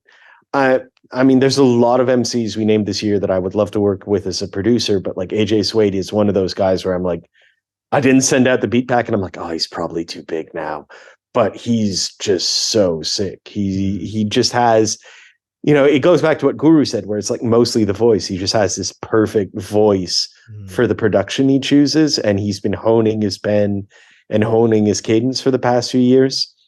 And weirdly enough, I had my Spotify rap last week that came out. And they had that thing like, oh, you sound like you listen to music from, it was like Eugene, Oregon. And I was like, I've never heard of this town in my life. Right. Why do I have the same taste as people in this town? But apparently there's something in Oregon that I connect with. So AJ Suede, holla boy. There you go. There you go. Amazing. Ray, thoughts on these, on this collab, on this album? PBS Kids. Oh, let's go. What a fucking beat. Yeah, I mean, that's the beat. That's the tune on the album. I mean, I didn't really enjoy the rest of it. No? Oh, I thought you liked Metatron's Cube though, didn't you? Didn't you? I don't think I did. Oh no, sorry. I think you're confusing me with someone with taste. Yeah. Unbelievable. Can't believe it. Okay, right. I'm going to stop. Bearing in mind, I just put a number 2, Static Selector. Yes. Okay. It's different. From the perspective of someone who put Static Selector at number 2, is that person going to enjoy Parthian Shots? But this is what I'm saying. It's abstract hip hop, isn't it? It's abstract rap. Yeah, it's abstract hip hop. Yeah. And they're taking it somewhere else. So yeah, no, you're right. It probably isn't in the same realm. But yeah, taking it. Yeah. Okay. No. Look, I did listen through to it, and I can see. I really support the idea of exploring doing something fucking random, but you're doing it away from where I'm listening. You know what I mean? Okay, no, that's absolutely fine. That's absolutely fine. I'm going to go into the chat because I have ignored them, and I apologize before I go to my number 1. Ninja's Rose, honorable mentions, as we've talked about. His top 5 are Maps, Diabetic Test Strips, Special Machinery, Ray, in his 5. There you go. J Royale, and Man's Den Duck Soup. Favorite tracks of the year from him: Hangman, Blockhead, Ugly Frank. Oh man, unbelievable. He's got so many here. There's so many tracks there. I can't go through all these. I'm sorry. MVP is Billy Woods. Verse of the year is Billy Woods on Living Curfew. He's got to be put 420. That's why he's got to leave. Absolutely. What else we got here? Blah, blah, blah. Jack P. Sankofa had some dope records this year. Absolutely did. The Mystery album is the one that our shout out is on. Mystery album. It's written with 3 question marks. So you've got to say Mystery album. Mystery album. When you like Anchorman, like Anchorman. Mystery. Yeah. I'm Ron Burgundy. That's the one. Yeah. Jack P, I love Karanta. I couldn't quite vibe with Scaring the Hose, but it definitely is the best album cover of the year. We are going to go into that. Fair play. 100%. Number 2 was Jack P, my number 2 was A Structural Dynamics of Flow by Alaska, Atoms, and Steel Tip Dove. Big up those people. Alaska will be on the pod talking about his favorite horrors soon. And Jack P's number 1 was Dongo by Barry Nobles. I've rinsed that record, and he recommended it to me, and it got in my top 90. It did get in my top 90. So Jack P, thank you for that recommendation, because it's incredible. I'm sorry, what was that phrase you just said? Incredible. No, what got into your top 90? Dongo by Bobby Nobles. Yeah, but it got into what? My top. I told you I did 90. I told you earlier. Did you not listening? I was saying how top 90. Top 90 isn't a list. No, top 90 is just like the music that was released. No, but that's just it. It's in the list there. Honestly, it got to about 50, and I was like, it's not. I can't do more than 50. Anything beyond the top 10 of anything is irrelevant. I know, it's just irrelevant. But get this: there's more. There's everyone about should have 200 a top albums. top 5 of all the important things. movies, TV shows, rappers, albums. And then top 10, you should, after a moment of thought, you should be able to fill up the rest of that other 5. Top 9, the other fucking 80 that you're talking about is just irrelevant. No, but they are good. It's irrelevant. It's meaningless. It's meaningless. Either way, we're going to go into. There's no either way. There's one way. Meaningless. We've already been doing this. I made it to 81 this year, but that was just a running tally of every album. Yeah. Oh, see, that's interesting. Yeah, music board. So right, let's go into my album of the year for me. Unfucking believable. This album is. It. Napoleon Deletion. Yeah, I know. Good.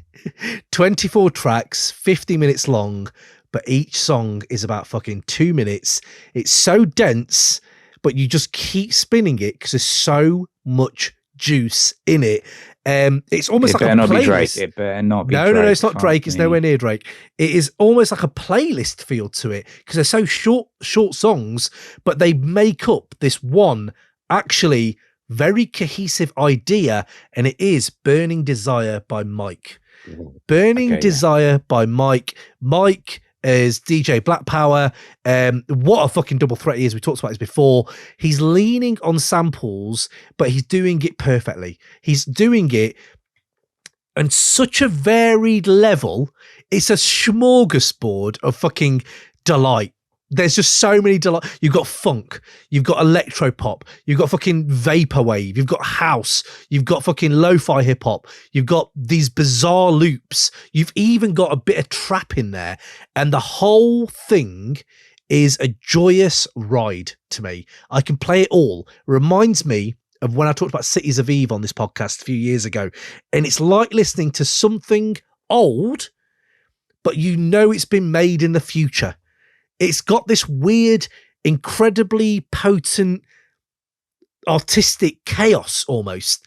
And it's like this weird paradox that it's beautiful, this paradox that he's made. Because it kind of makes me sometimes think of stuff outside like 10 Point Never. Like 10 Point Never, when you hear his music, you can't, like there's so many intricacies in it. And there are moments in this album of, you know, when you listen to something, you're like, this is deja vu. I felt this before. I felt this same thing before somewhere else.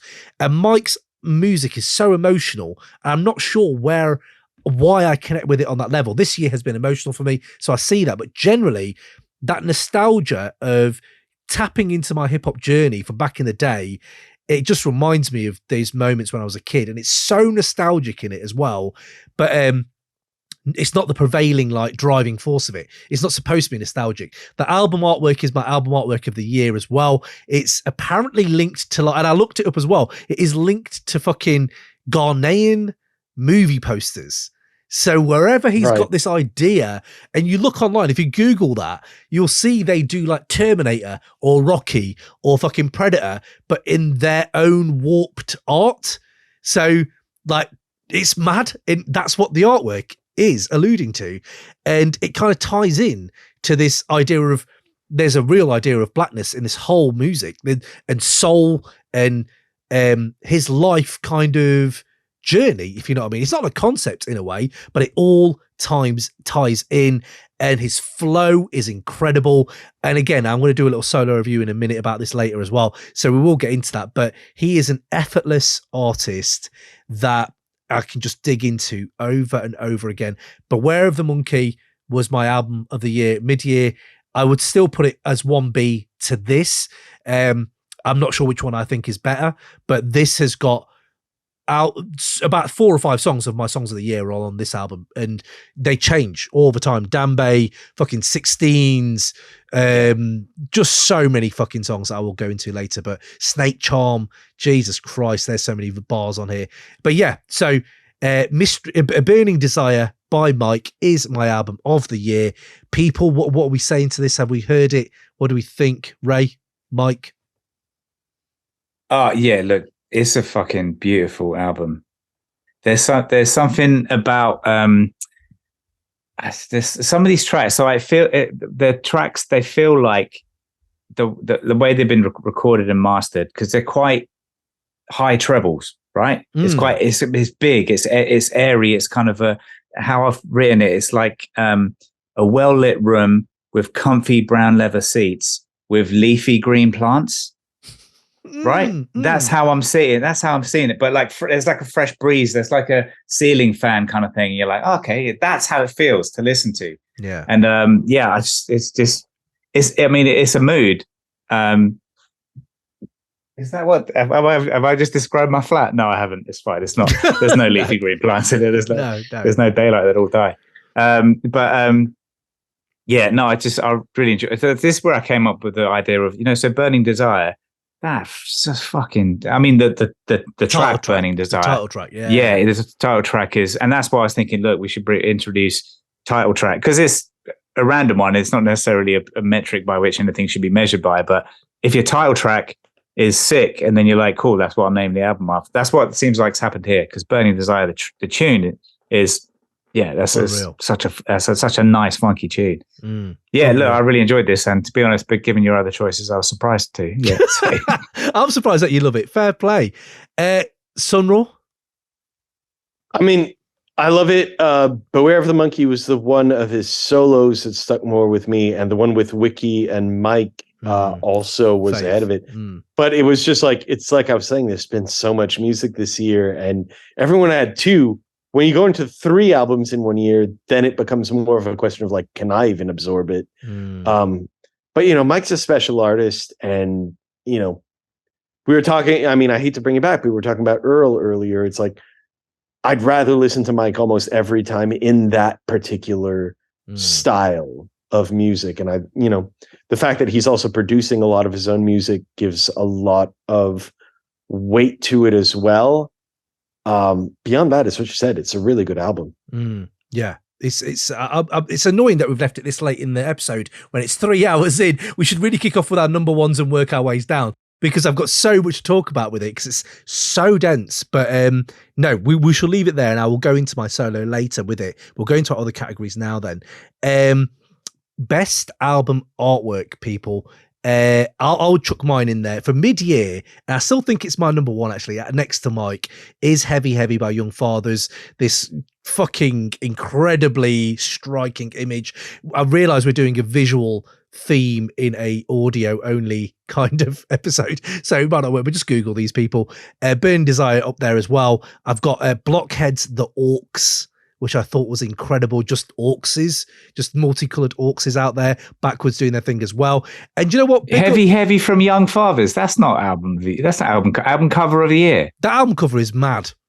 That album cover makes me think of horror films. And have you seen Scare in the Hose? No, I'm going to talk about it. This is what I'm saying. We've got to go into some of the others. That's my favorite, just because it's so striking. But Burn Desire is really my favorite, really, actually. But no, what I was going to say is Parthian Shots is right up there. We talked about some of these in mid-year, so they're all that we talked about as well. But the listeners did get in touch, and they hit me up on some of these, which were amazing. I've never heard of Vega 7 The Ronin. Vega 7 The Ronin and Superior is a great album. So Sleep is the Cousin artwork is incredible. That's amazing. Mark Andre, Fear of the Unknown, beautiful fucking like album artwork there as well. And then Wakai, Some People Scream, Some People Talk, another striking photo for album of the year artwork. So yeah, those are a few that the listeners have had and I have had. Ray, is it it's got to be Scaring the Hose, right? It's pretty incredible. Well, no, Scaring the Hose is up there, but I'm gonna go with Mystery Album. Oh, mystery album. No, sorry, I'm gonna go with Mystery Album. Mystery Album by Sankofa. Mystery Album, Sankofa. That I almost knocked Aesop off and put Mystery Album on my number 5 because I've spent a lot of time with it. But just the beats on Mystery Album are so beautiful. They're just the way the strings and horns are chopped in a way that, I don't know, it's just so satisfying. And it's so hip hop. It's just, when you hear it, that seems like a nonsense phrase but when you hear it, you're like, yeah, this is it. This is the way the progression of like what was a long string sample, but it's been chopped and reordered in that kind of way. That's like this. The story behind One Grave as well is that if you look at Sankofa's Bandcamp page, he tells a story about, he got the beats from One Grave, And then one day One Grave's just, I don't know the whole story. It's like he's disappeared, like Satoshi, what's it, Satoshi? The guy that invented Bitcoin, he just disappeared, and who knows if he even exists. Yeah. So One Grave disappeared like him. And he's just like, I'm not doing beats anymore, and sold all his equipment and just disappeared into the ether. Wow. I don't know. It's just like, that's mad. I think he might have just got a different job, and he's an accountant. Yeah, now. I don't know, but we don't want to I believe like that. my story better. We don't want to believe that. Yeah, it's just, just the beats is like, but with that story is like, what you're not going to make more beats, but listen to these beats. What are you doing? I don't know. Anyway, so but I just Okay. I think that added an extra dimension to the enjoyment of the album, knowing that that's it. Love that. Okay. 2 seconds, lads. I've just realised that my recording, I need to get a new one on the go. So just 2 seconds whilst I put. Right. Okay. Sweet. Sorry, a new one. Yeah. And so anyway, mystery album. That's an album cover that the metric I'm measuring it by is: are you going to fit it? Is it going to be in a t-shirt? Are you going to have it on a t-shirt? And yeah, I would. Nice metric. You love a t-shirt. SonRaw album artwork of the year for you, my man. I have two. Mm-hmm. Number one, I have Another Triumph of Ghetto Engineering by Open Mike Eagle. What's an image? Is that his mum? That is his mom's hand with the nails and the rings and the bracelets and everything. And apparently he took that picture just at a family gathering, and he just took a picture, and it was months later he realized that was going to be the album artwork. Wow. So I just think that's just really, really great. Shout out all the mums in the world. Shout out all the rapper mums. Big up all the mums, absolutely. Yeah. The other one that I have, I think.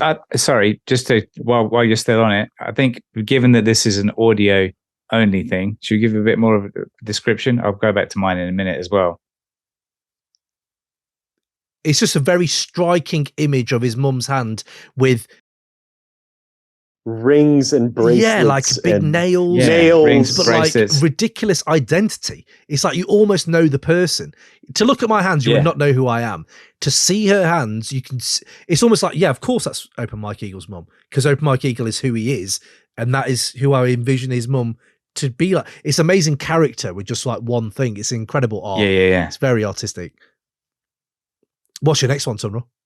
The other one I have is TF Feeling the Power, which is my protest vote against all the abstract art rap album covers that I absolutely hate. It is old school. So cliche. Yeah. It's him, and it's either meth or crack or blue crack that's emanating out of his chest while he's throwing gang signs in Loke and a cap. And that's what a rap album cover should look like. God damn it. It shouldn't be fucking hung up in a museum. That's not what I'm here for. You've got such a yin-yang choice here. You've got two absolute yin-yang choices. Kind of, but they're both the same. They're both hood in their own way. Like one is obviously presented a little bit artier than the other. I've got, there's room in my heart for De La Soul, the same way that there's room in my heart for MWA. That's all the same genre to me. But I really like that TF cover, and I really like the album as well. I didn't think that I would like an album with a Feeling in the Air Tonight sample in 2023. I thought that would be really played out, but it's like it's worth shouting him out, because I feel like it's almost like, oh, you're not on TDE, but you should be on TDE almost. It's got that West Coast, half underground, half mainstream kind of thing, and I really think he could pull it off. So shout out TF. But I just like rap album covers that look like rap album covers. I don't want them to look like indie rock or whatever. That's not what I'm going for. We don't need indie rock. I love that. No. So what have we got here? Oz says, still mad that Danny featured Screwfizzer on his album. Yeah, absolutely. Jack P. My number 2 was a structural dynamic. Yeah, we talked about that. What's this one here? One Grave kills it on Mystery Album, says Jack P. Ray's right. The cover is awesome. Fat Tony's I Will Make a Baby in This Economy has a great cover as well. What a great album title that is. Feature of the year, people. Feature of the year. Let's go in here. I actually, do you know which one I had actually, Ray? I've got a few here, honorable mentions. Latex gloves or Special Machinery. I love latex gloves. Yeah. Lloyd Banks. Hold on. Just one of the street anthems for me this year, that was. And it's just, you can listen to that song and pretend you're cruising and you're in Belly. You're in the film Belly, and Lloyd Banks just brought some fire there. I was like, wow, I really enjoyed that. Bruiser Wolf on Holy Moly, Danny Brown on Year Zero, as you talked about. I had CeeLo on Joker's Wild from DJ Muggs' Soul Assassins 3. I thought it was incredible. I really enjoyed that album. We did a review of it, but do go check that out. And then we've got Aesop Rock, I got one Waiting Around versus Posthumous on Round Trip, because it kind of is a feature on a Static Selector song, and I can't pick between them because they're two very different but incredibly vibrant, like, fucking pieces of work that are going to stick with me for a while. So those are my features of the year.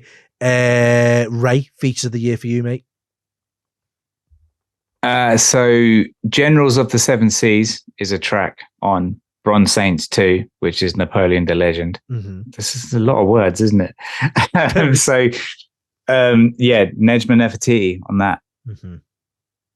That's got to be feature of the year, because it's not just, it's an incredible verse from her, but it's a moment of, like, you know, going for your walk, then listening to someone start, and you're like, oh, hang on a second. Oh shit. And then, like, then stopping and looking through, you know, obviously the exploration now is Spotify, then going to see who that is, then click their link, then see their back catalog, and you're like, oh shit, I got work to do.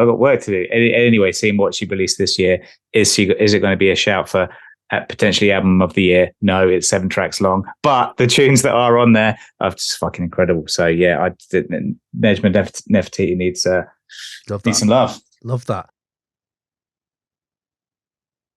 Oh, and also Deck on Made 2, but you know, Inspector Deck. I say Inspector Deck every fucking year, so you know. Just keep it. We haven't mentioned Sarface yet. Sarface Intelligence. Yeah. SonRaw. Oh, did you already have feature? You said Danny Brown, right? Yeah, it's Danny Brown on Year Zero on Maps. It's like, I feel like a broken record because we talked about it mid-year, didn't we? It's like Billy Woods and Danny Brown. It's like at some point it almost blurs into these guys, but like. Year Zero, just the fact of how, like, unhinged he was just amazing. Yeah, we talked about that mid-year. Absolutely, we did. Yeah. So verses of the year. This is a big one. So I obviously have put Posthumous as number 1, Fonte as number 2 on No Wish. My other ones I had was ASAP Rock on Waiting Around, but also Living Curfew is amazing. Black Thought on Alter Ego, thought that was amazing.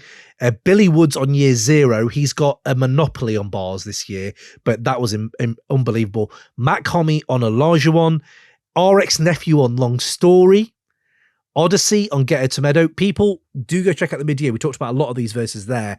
And then 2 others I had was Breeze Brewing on FOP. Breeze Brewing on FOP is fucking brilliant. And then Jid on Mama's Primetime by Westside Gun. Ooh. He's writing about cataracts. I'm like, you're a young guy. Why are you writing about cataracts? It's amazing. But the way he switches up his rhyme schemes and then slows it down, and he touches on a myriad of subjects on there as well. And I really like Jid anyway. But yeah, so those are my verses of the year. SonRaw verses of the year for you, mate? I said both of them. I had Wiki on Mayor's a Cop, which you mentioned, and then Danny Brown on Year Zero. I'm going to mention a third one just for variety, and just because it was my most underrated tweet of the year. Stove God on Kitchen Lights, and the context is his opening lines. His opening lines are, "Have you ever seen the work go from foggy to clear? They just go down the drain. You just watch it disappear." Something like that. I'm misquoting it. And I tweeted that to him with like a raccoon putting cotton candy in water to wash it, and it just dissolves, and the raccoon just looks absolutely dumbfounded. Yeah. And yeah, I just want to tell that story because honestly, it was Danny Brown and Wiki, but that's also a really good verse. I love that. Ray, for you? I'm still leaning towards historic. Why it's ransom on Static Selector. It's just that verse is just, it's so satisfying. It's like all the stuff that I talk about, what I expect from rhyming, I could put that verse in and be like, there who you go. is? Yeah, but also look, some of the stuff that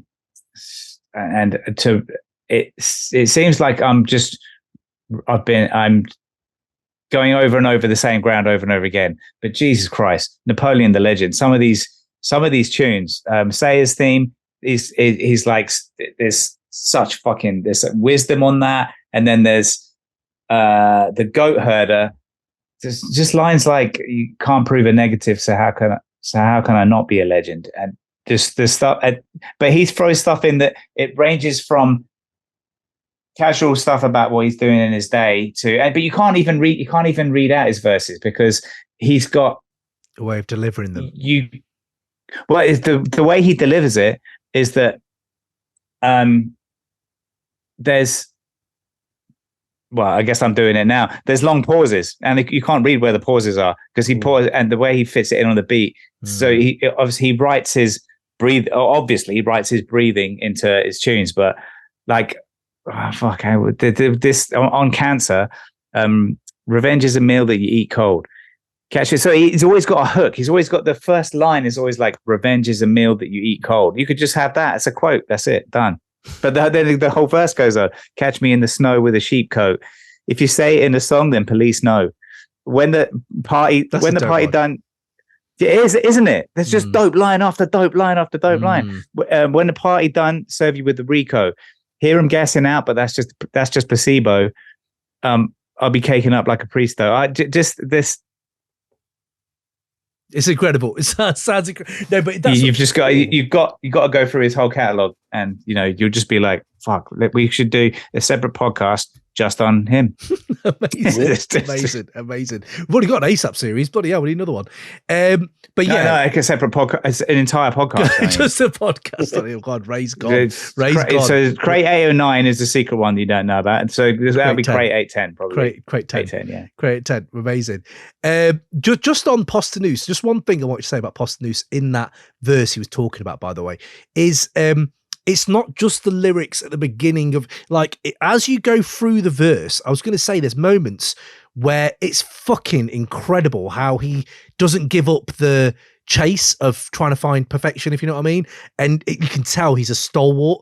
And I just had to go back to that verse again one more time, because he talks about, we learn through the problems we sift, which is a pretty emphatic way of starting. And then you watch for those wearing problems wrapped as gifts, and the gift of life gives you a timeline like a tightrope. You got to walk it as you find the balance. And then he goes into that rhyme scheme, and you're like, what the fuck? And then our souls are a little tattered, which means it's been tested, yet not all infested in them sins that attract us. And then goes in, and the way he breaks up the rhyme, that to me doesn't rhyme, but the way Posthumous does it, I realized this is a legend who probably needs more space to do this type of shit. So yeah, just had to go back to Posthumous. Absolutely.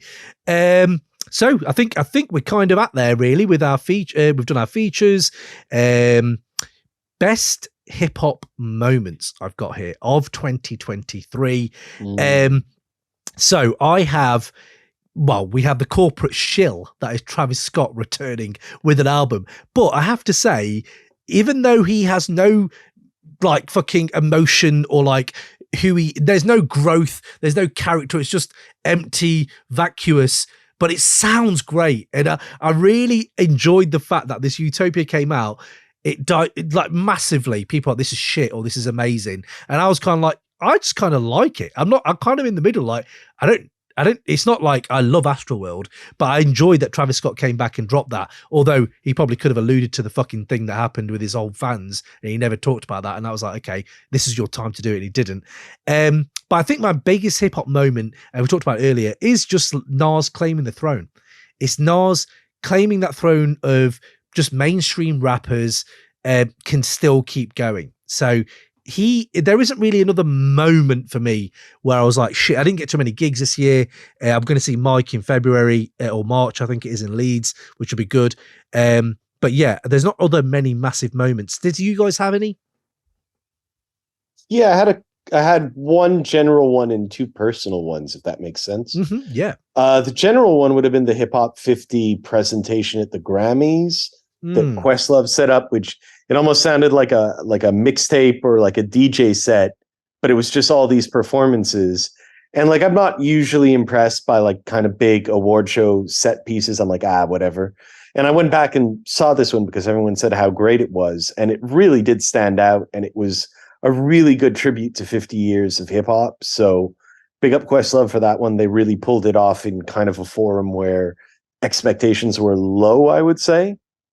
And then my personal... I'm just going to realize I've said nothing happened in hip hop. I was like, there's loads of hip hop 50 moments, but I realized I've kind of glazed over them in my head because it feels like after a while, it felt like people just jumping on this that aren't really into hip hop. And it felt like that at one point where it felt so like, I remember people posting it and you don't ever post about hip hop. And now you post about hip hop. So maybe I've just kind of like the only legends I've thought about is Dilla Soul really this year, but you're right. 50 years. We should really celebrate that. People did come together for that.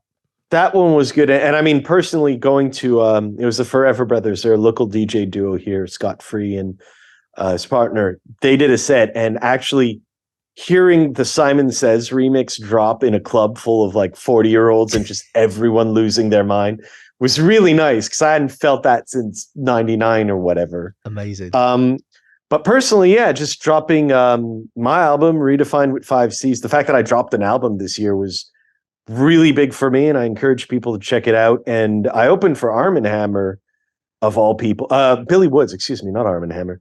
Of all people, that was also really cool. So I had a big year. So the fact that I did that, this was the logical point for me to plug myself. So. No. if someone's listened all the way to this point, they can deal with my plug. Yeah, absolutely, definitely they can. Oh man, that's amazing. That is amazing. Yes, do go check it out, Matt. I love the fact that you've still dropped something. It's amazing. So big yourself up there. Ray, hip hop moments for you. I hesitate to.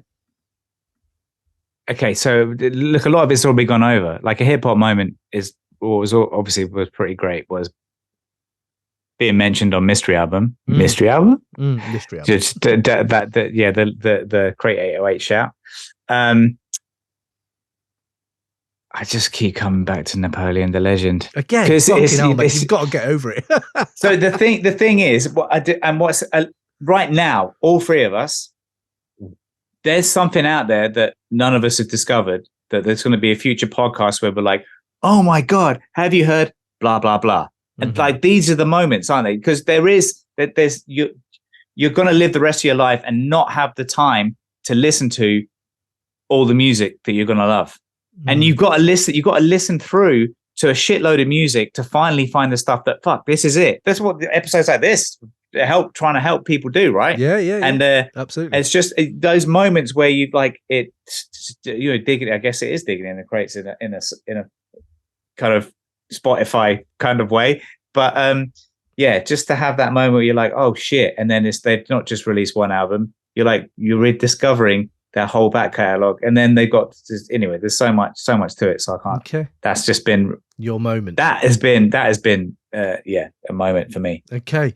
You talked there earlier about Simon Says. This is going to go into the next category because I had, if one 90s rapper drops in 2024, I was looking at my kind of just what I think would be amazing.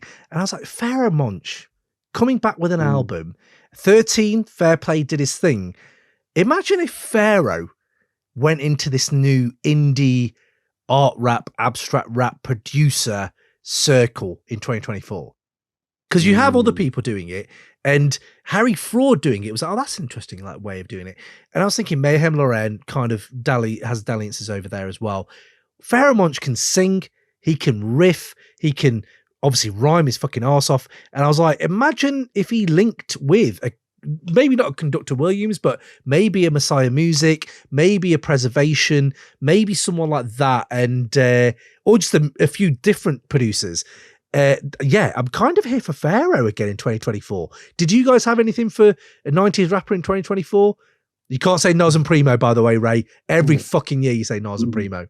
I'm still waiting for it. Yeah, but still. Well, they did drop a song together. So you've got it. I have one that's very close to yours, but not the same MC, but almost. I was listening to him on Juanette with Cypher Sounds and Rosenberg. It was Q-Tip was talking about how young MCs needed to be in the same room and have a community, and how the native tongues, they would just pop into each other's studio sessions. And his general thing was saying like, oh, that's what's missing in hip hop. And like, I was just there, and like, I mean, I know this has been the theme of the podcast. It's always the theme of the podcast, but I was like, someone needs to introduce him to Billy Woods. Yeah. That's big. Because he's old. Because like, it's not a young Q-Tip now. He's an older Q-Tip, and he's not going to want to hang out with teenagers. I get that, because I don't want to hang out with teenagers now. But someone needs to tell him, like, whether it's Backwoods or any of the other, you know, cool 40 and up hip hop kind of collectives. Like, he doesn't have to be alone. And I feel he's probably listening to jazz in his house, just being Q-Tip on his own and being like, oh, it's not the same anymore. But it's like someone, like, I don't, you know, I said Backwoods, but whoever it is, I feel someone needs to go up and tell him like, yo, you can hang out with people. Dude. People are making music that you would be good on. You know, it's not gone. It's just, you know, you're a superstar and you're in your own world because you're Q-Tip, and that makes sense, but not for nothing. You have a lot of options to hang out with really cool musicians today, and you can make some great stuff. Bro, there's this thing about why Slick Rick's in the realm of Griselda and that. Where's his people been linked up? Like this, the interesting thing I find is there's been a few things in 2023. There's been articles posted about hip hop being dead again. There's been people out there saying things about Billy Woods not rapping on a beat or something. There's all these moments have happened, and then the Alchemist tweeted, I think it was around August time, where he said, all casual listeners must perish. You either are a diehard or you are dead. And I was like, this is a weird little fracture in hip hop where you have Andre saying at 49, I can't say anything anymore. I need to do a flute album. You have this guy over here saying hip hop is dead. You have Q-Tip over here saying they need to have a rap camp. Do none of these know that Alchemist did a rap camp with fucking Currency 10 years ago? Do they not know that fucking Backwoods has been doing this for a long time? Alchemist has been doing this for a long time. Like, it's almost like we live in a different world. Sorry, we live in a different world. It's almost like we live in a different world where it's like, how are you not seeing this? What are you not tapped into? They need to start listening to Crate 808. That's the solution, isn't it? What we need to do is get this on their doorstep. Absolutely. And if they do, at least be a Patreon subscriber. I mean, come on, look. Come on, Q-Tip. I thought you brought it back. I love that. Collabs you need in 2024. I've talked about mine, Danny Brown, Bruiser Wolf, and Aesop and Billy Woods. What have you guys got? I want to hear Westside Gun and Mac again, because I really like Pray for Haiti. Mate. I want, you know, I know they've all gone their own ways, and come on, let's get another one. Yeah. You know, that just doesn't have to be once every 10 years. Yeah. We can have once every 2 or 3. Yes. Yeah, absolutely. I love that. Oh, mate, that would be, my year would be made. Ray, what about you? So,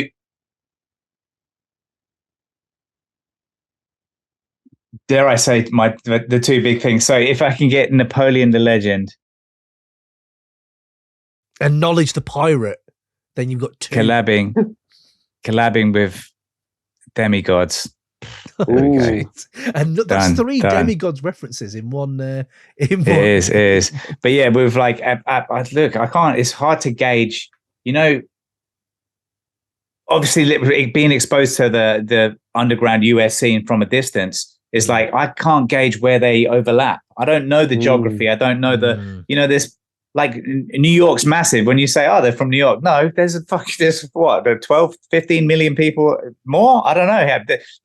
It's not like they're mates. Like, oh yeah, I've got a friend in New York. Do you know him? That's not how the world works, is it? So it's hard to gauge whether they're anywhere in the same sphere of connections, you know, in terms of the production, the friends, the areas they live in, who knows? But there's just when you've got these collectives that have been making music for a long time, to whenever you can have the opportunity for a crossover, it's just where there you go. Yeah, I don't know. Yeah, I think that would just be great. Love that. Well, look, we're going to wrap it up. It's been over 3.5 hours. Said it's going to do 1.5 hours, didn't we? It's been 3.5. So we are going to close it up. I hope you guys enjoyed that. Guest contributions. Thank you, everyone who contributed to this. Big yourselves up. So I'm going to do a few reviews later. Do check that out as well. And we're going to do a few more songs of the year that I've got as well for you guys. But before these two leave us, I want to know Last great piece of music you heard, could be old, could be new. What is it? SonRaw. Actually, I'm going to go in mine whilst you lot think. I was actually listening to this just before we jumped on, and it's Idea and Abilities from E&A. Kept is still a banger. Absolute banger. I think it's 2004 that album came out, and I was just revisiting my hip hop tunes playlist, and that came on a shuffle, and it's still incredible. Were you on Reddit today? No. Someone posted about Idea and Abilities today, like on some music forum there, and I hadn't thought about them in years, and I commented on it today. No, seriously, swear to God. That's mad. That is mad. I was not on Reddit, but now I need to be. There you go. Now I need to be. What about you, SonRaw? Last great piece of music you heard? I'm going to go with the same one that I had for 90s Rediscovery because it was a fairly current thing. I've been listening to a lot of Illadelph Half-Life by The Roots because I've really been enjoying the whole Questlove podcast he's been doing with Open Mic. And that was like the first Roots album I really liked was Illadelph Half-Life, but I never totally knew how they made it because it sounded sampled, but they were banned and, so on and so forth. And it sounded like a Wu album, but so hearing about how they made it gave me like kind of another appreciation for where they were in that stage in their career. And I'm not going to say it's tied for first with like a couple of other albums like that one, Things Fall Apart, and Game Theory are like my three favorite Roots albums. But I think it might be my favorite Black Thought performance. Might be Illadelph Half-Life. And having Malik be, God bless the dead, like to kind of back him up, like it gives him like a little bit more room to just focus on his verses. No. So yeah, I would say that's the last great piece of music. I was listening to it earlier today. We dropped our Roots 3 album run this year with Beezy from Dead End Hip Hop, and I was so fresh up on that at that point. I'm kind of with you on on Black Thought being the best he's done on Illadelph. Actually, I might be with you there. Ray, last great piece of music. What you got? Yes. It can't be Napoleon the Legend, honestly, mate. I'm so tired. I'm so tired of hearing about this guy already. No, I want to check out all his stuff. No, I do as well, but I know it's only going to let me down now because it's all he talked about. It's only going to let me down. It is sick. So I was listening to AZ's new album as well. Yeah, it was nice. A little part of me wants to say AZ, but it's not right. It's his name, isn't it? Fine. Mate, but, it's Go Time with Pharaoh. Pharaoh Monch on there. Yeah, Pharaoh's on. I mean, he's not got a verse. It's just a chorus, isn't he? But it's but still, it's to hear the combo of them. Just imagine them being mates in the studio. It's just like, yeah, it's nice, isn't it? Yeah. Reintroduction, the Goat. It's pretty decent. He's got bars still got them bars, man. Yeah, he's still got bars. Yeah, so yeah, I've been enjoying that. Truth be told, wicked. That's a joke. The album's called Truth Be Told, but anyway, it's fine. So I did get that. Fair play to you. Well, there you go. What a year it's been. Happy 50 years hip hop. It's been incredible. So yeah, we went out with a bang. Hopefully you guys enjoyed it. Go check out these people's music. Go check out Rohan's podcast. Go check out me and Ray doing our stuff on the Patreon, patreon.com/crate808 for all more good shit. And yeah, we shall catch you guys soon, man. It's been so nice having this SonRaw. Hopefully we'll link again. I'm sure we will in 2024. We always end up doing that. And Ray, I should catch you soon and you can get away with your day now. Shout out to Jack P. I think he's the last one left on the chat. Jack P. still on the chat. I didn't even know he's still on. What's he said? Fat Tony, yeah. Bruiser Wolf on everything. Yes, please. Brian Ennals on Sad Vampire as well. Best hip hop moment was Della Soul coming to streaming. What a perfect way to end this episode. So yeah, thank you so much. Big yourselves up. And yeah, catch you soon. Peace. Catch you soon. Peace. Peace.